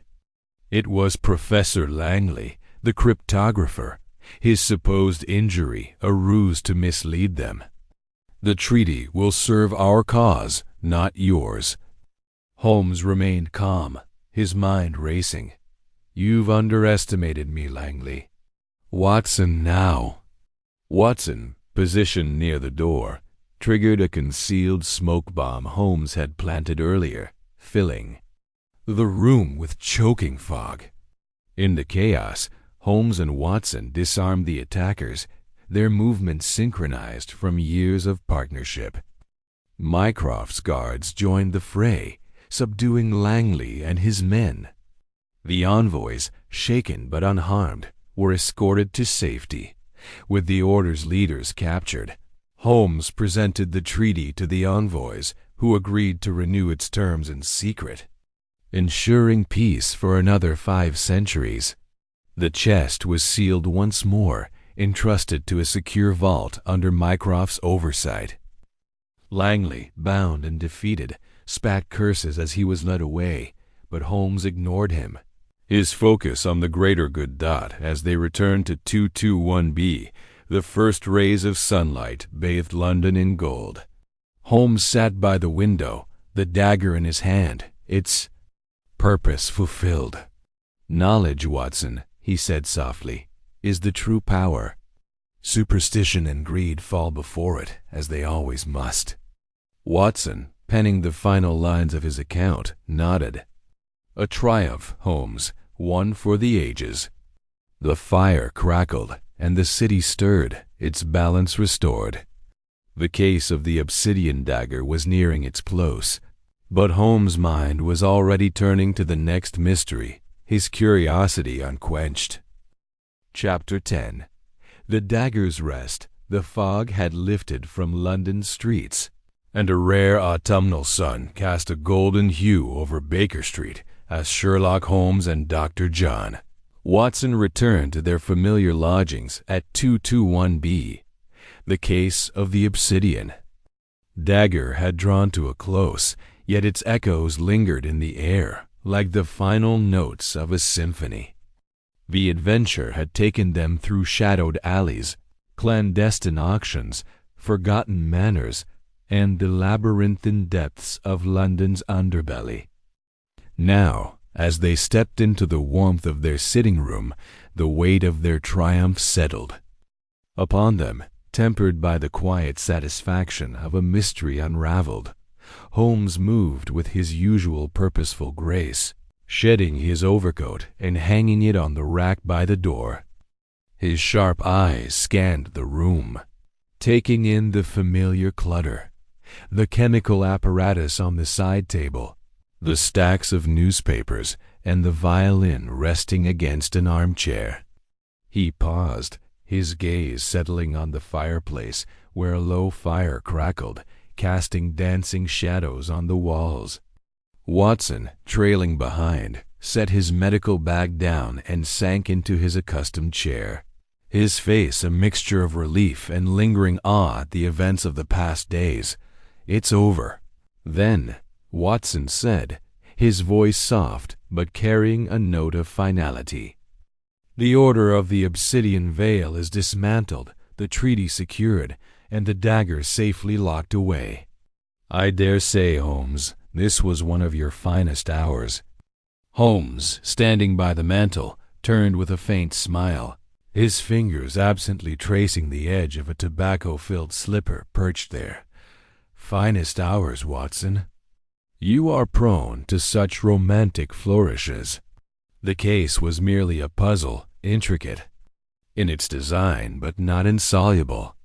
The Order's ambitions were grand, but their execution was flawed. Arrogance often is the undoing of such schemes. Watson chuckled, shaking his head. "You'll forgive me for finding it a bit more than merely a puzzle. We faced traps, ambushes, and a secret society bent on reshaping the world. Yet here we are, back in our chairs, as if it were just another Tuesday." Holmes' smile widened, though his eyes remained sharp, glinting with the restless energy that never fully subsided. "Tuesday or not, Watson, the world continues to turn, and its mysteries persist. But for now, we have earned a moment's respite." The room fell into a comfortable silence, broken only by the crackle of the fire and the distant clatter of a hansom cab outside. Holmes crossed to the window, pulling back the curtain to gaze at the bustling street below. The ordinary rhythm of London vendors calling, horses' hooves clopping, and the hum of voices seemed almost alien after the intensity of their recent adventure. Yet it was this very ordinariness that Holmes had fought to preserve, ensuring the stability of nations through the unmasking of the Order's plot. Watson watched his friend, noting the faint lines of fatigue around Holmes' eyes, though they were overshadowed by the spark of intellectual triumph. "What now, Holmes?" he asked. "The dagger is in the British Museum, under lock and key. The envoys are safe, and the treaty is in the hands of those who will use it wisely. Do we simply wait for the next mystery to knock at our door?" Holmes turned from the window, his expression enigmatic. "The dagger is secure, yes, but its story is not yet fully told. The Order may be scattered, but men of ambition are rarely extinguished so easily. And as for waiting—" He paused, his gaze drifting to the violin. "I find idleness intolerable, Watson. But for now, let us savor the conclusion of this chapter." He crossed to the armchair and picked up the violin, running his fingers along its polished wood. With a deft movement, he tucked it under his chin and drew the bow across the strings, producing a low, mournful note that seemed to carry the weight of their journey. Watson leaned back, closing his eyes, letting the music wash over him. It was a rare moment when Holmes allowed himself such expression, and Watson cherished it. Knowing it was as close to peace as his friend ever came, the day passed quietly. Mrs. Hudson brought up a tray of tea and sandwiches, fussing over the state of their clothes after their ordeal in the sewers and cathedral. Holmes, as usual, deflected her concerns with a distracted wave, his mind already turning to the documents. They had recovered. The ancient texts, now safely stored in a locked box beneath Holmes' desk, contained more than just the treaty's details. They hinted at a broader network of alchemical societies, their influence stretching across centuries and continents. Holmes had spent the early morning hours poring over them, his pen scratching notes in his meticulous script. "Watson," he said suddenly, setting the violin aside, Have you considered the implications of the treaty's origins? A document forged in the crucible of medieval diplomacy, hidden by alchemists to prevent war, only to resurface now in an age of empires. It's a remarkable convergence of history and ambition. Watson opened his eyes, stirring from his reverie. I confess, Holmes, my thoughts were more on the men who sought to misuse it. The Order's leaders, men like Harrow, even driven by greed or power. It's a timeless tale, isn't it? Timeless, perhaps, but not inevitable, Holmes replied. He moved to the desk, unlocking the box and withdrawing a sheaf of papers. The treaty's existence suggests a deliberate effort to preserve peace, even at great cost. The alchemists who hid it understood the fragility of human alliances.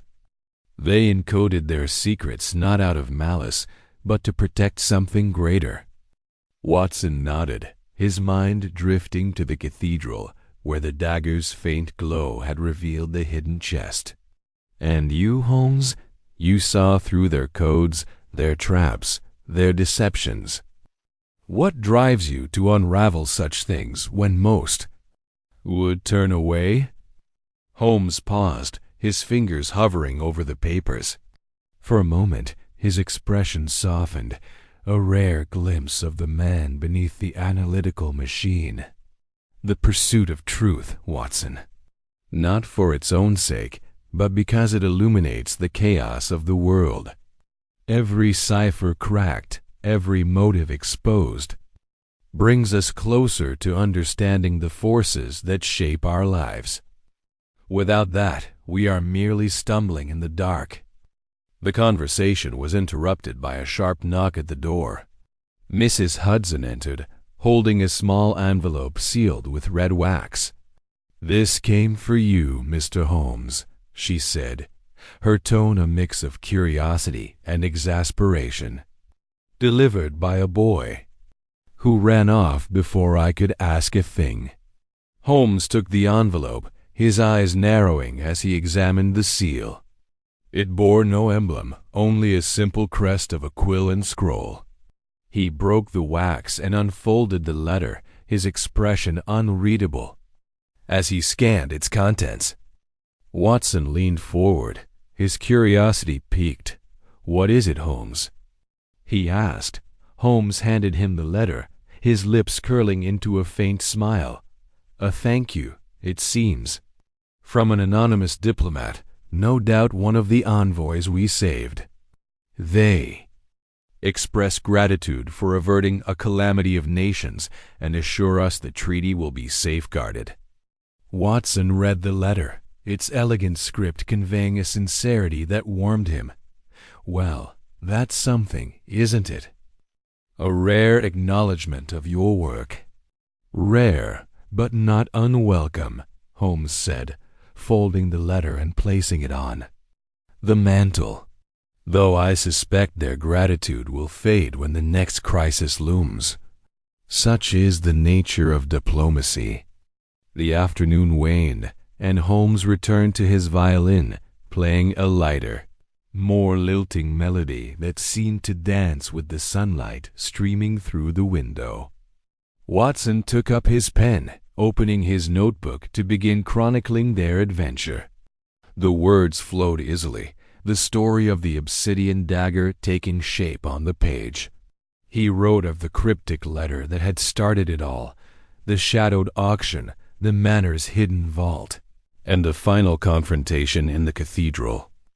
Each moment was vivid in his memory, a testament to Holmes' brilliance and their shared resolve. As evening fell, the fire was stoked, and the room filled with the comforting glow of lamplight.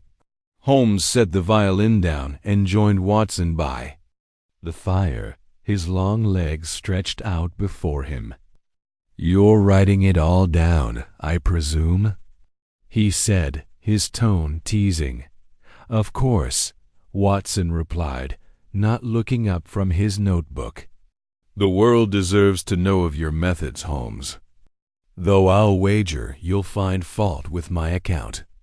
Only in your tendency to embellish, Holmes said, though his eyes sparkled with amusement. But I trust you to capture the essence of it. The Obsidian Dagger was a worthy adversary in its way. Watson paused, his pen hovering over the page. A worthy adversary? That's high praise coming from you. Holmes shrugged, his gaze fixed on the fire. It was a case that tested us, Watson. Not just in intellect, but in nerve and resourcefulness. The Order's schemes were bold, their methods cunning, yet they underestimated the power of observation and reason. That is their true defeat. The hours slipped by, and the city outside settled into its nightly rhythm.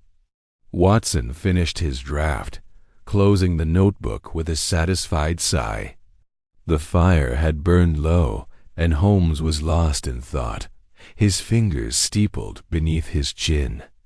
The Obsidian Dagger, now a museum piece, seemed a distant memory, yet its shadow lingered in the quiet of the room. "Holmes," Watson said, breaking the silence, "do you ever wonder what might have happened if we hadn't stopped them, if the Order had succeeded?" Holmes' eyes flicked to him, sharp and assessing. "Speculation is a dangerous habit, Watson. But I will grant you this. The world would be a poorer place, its balance tilted toward chaos. We did our part to prevent that, and that is enough.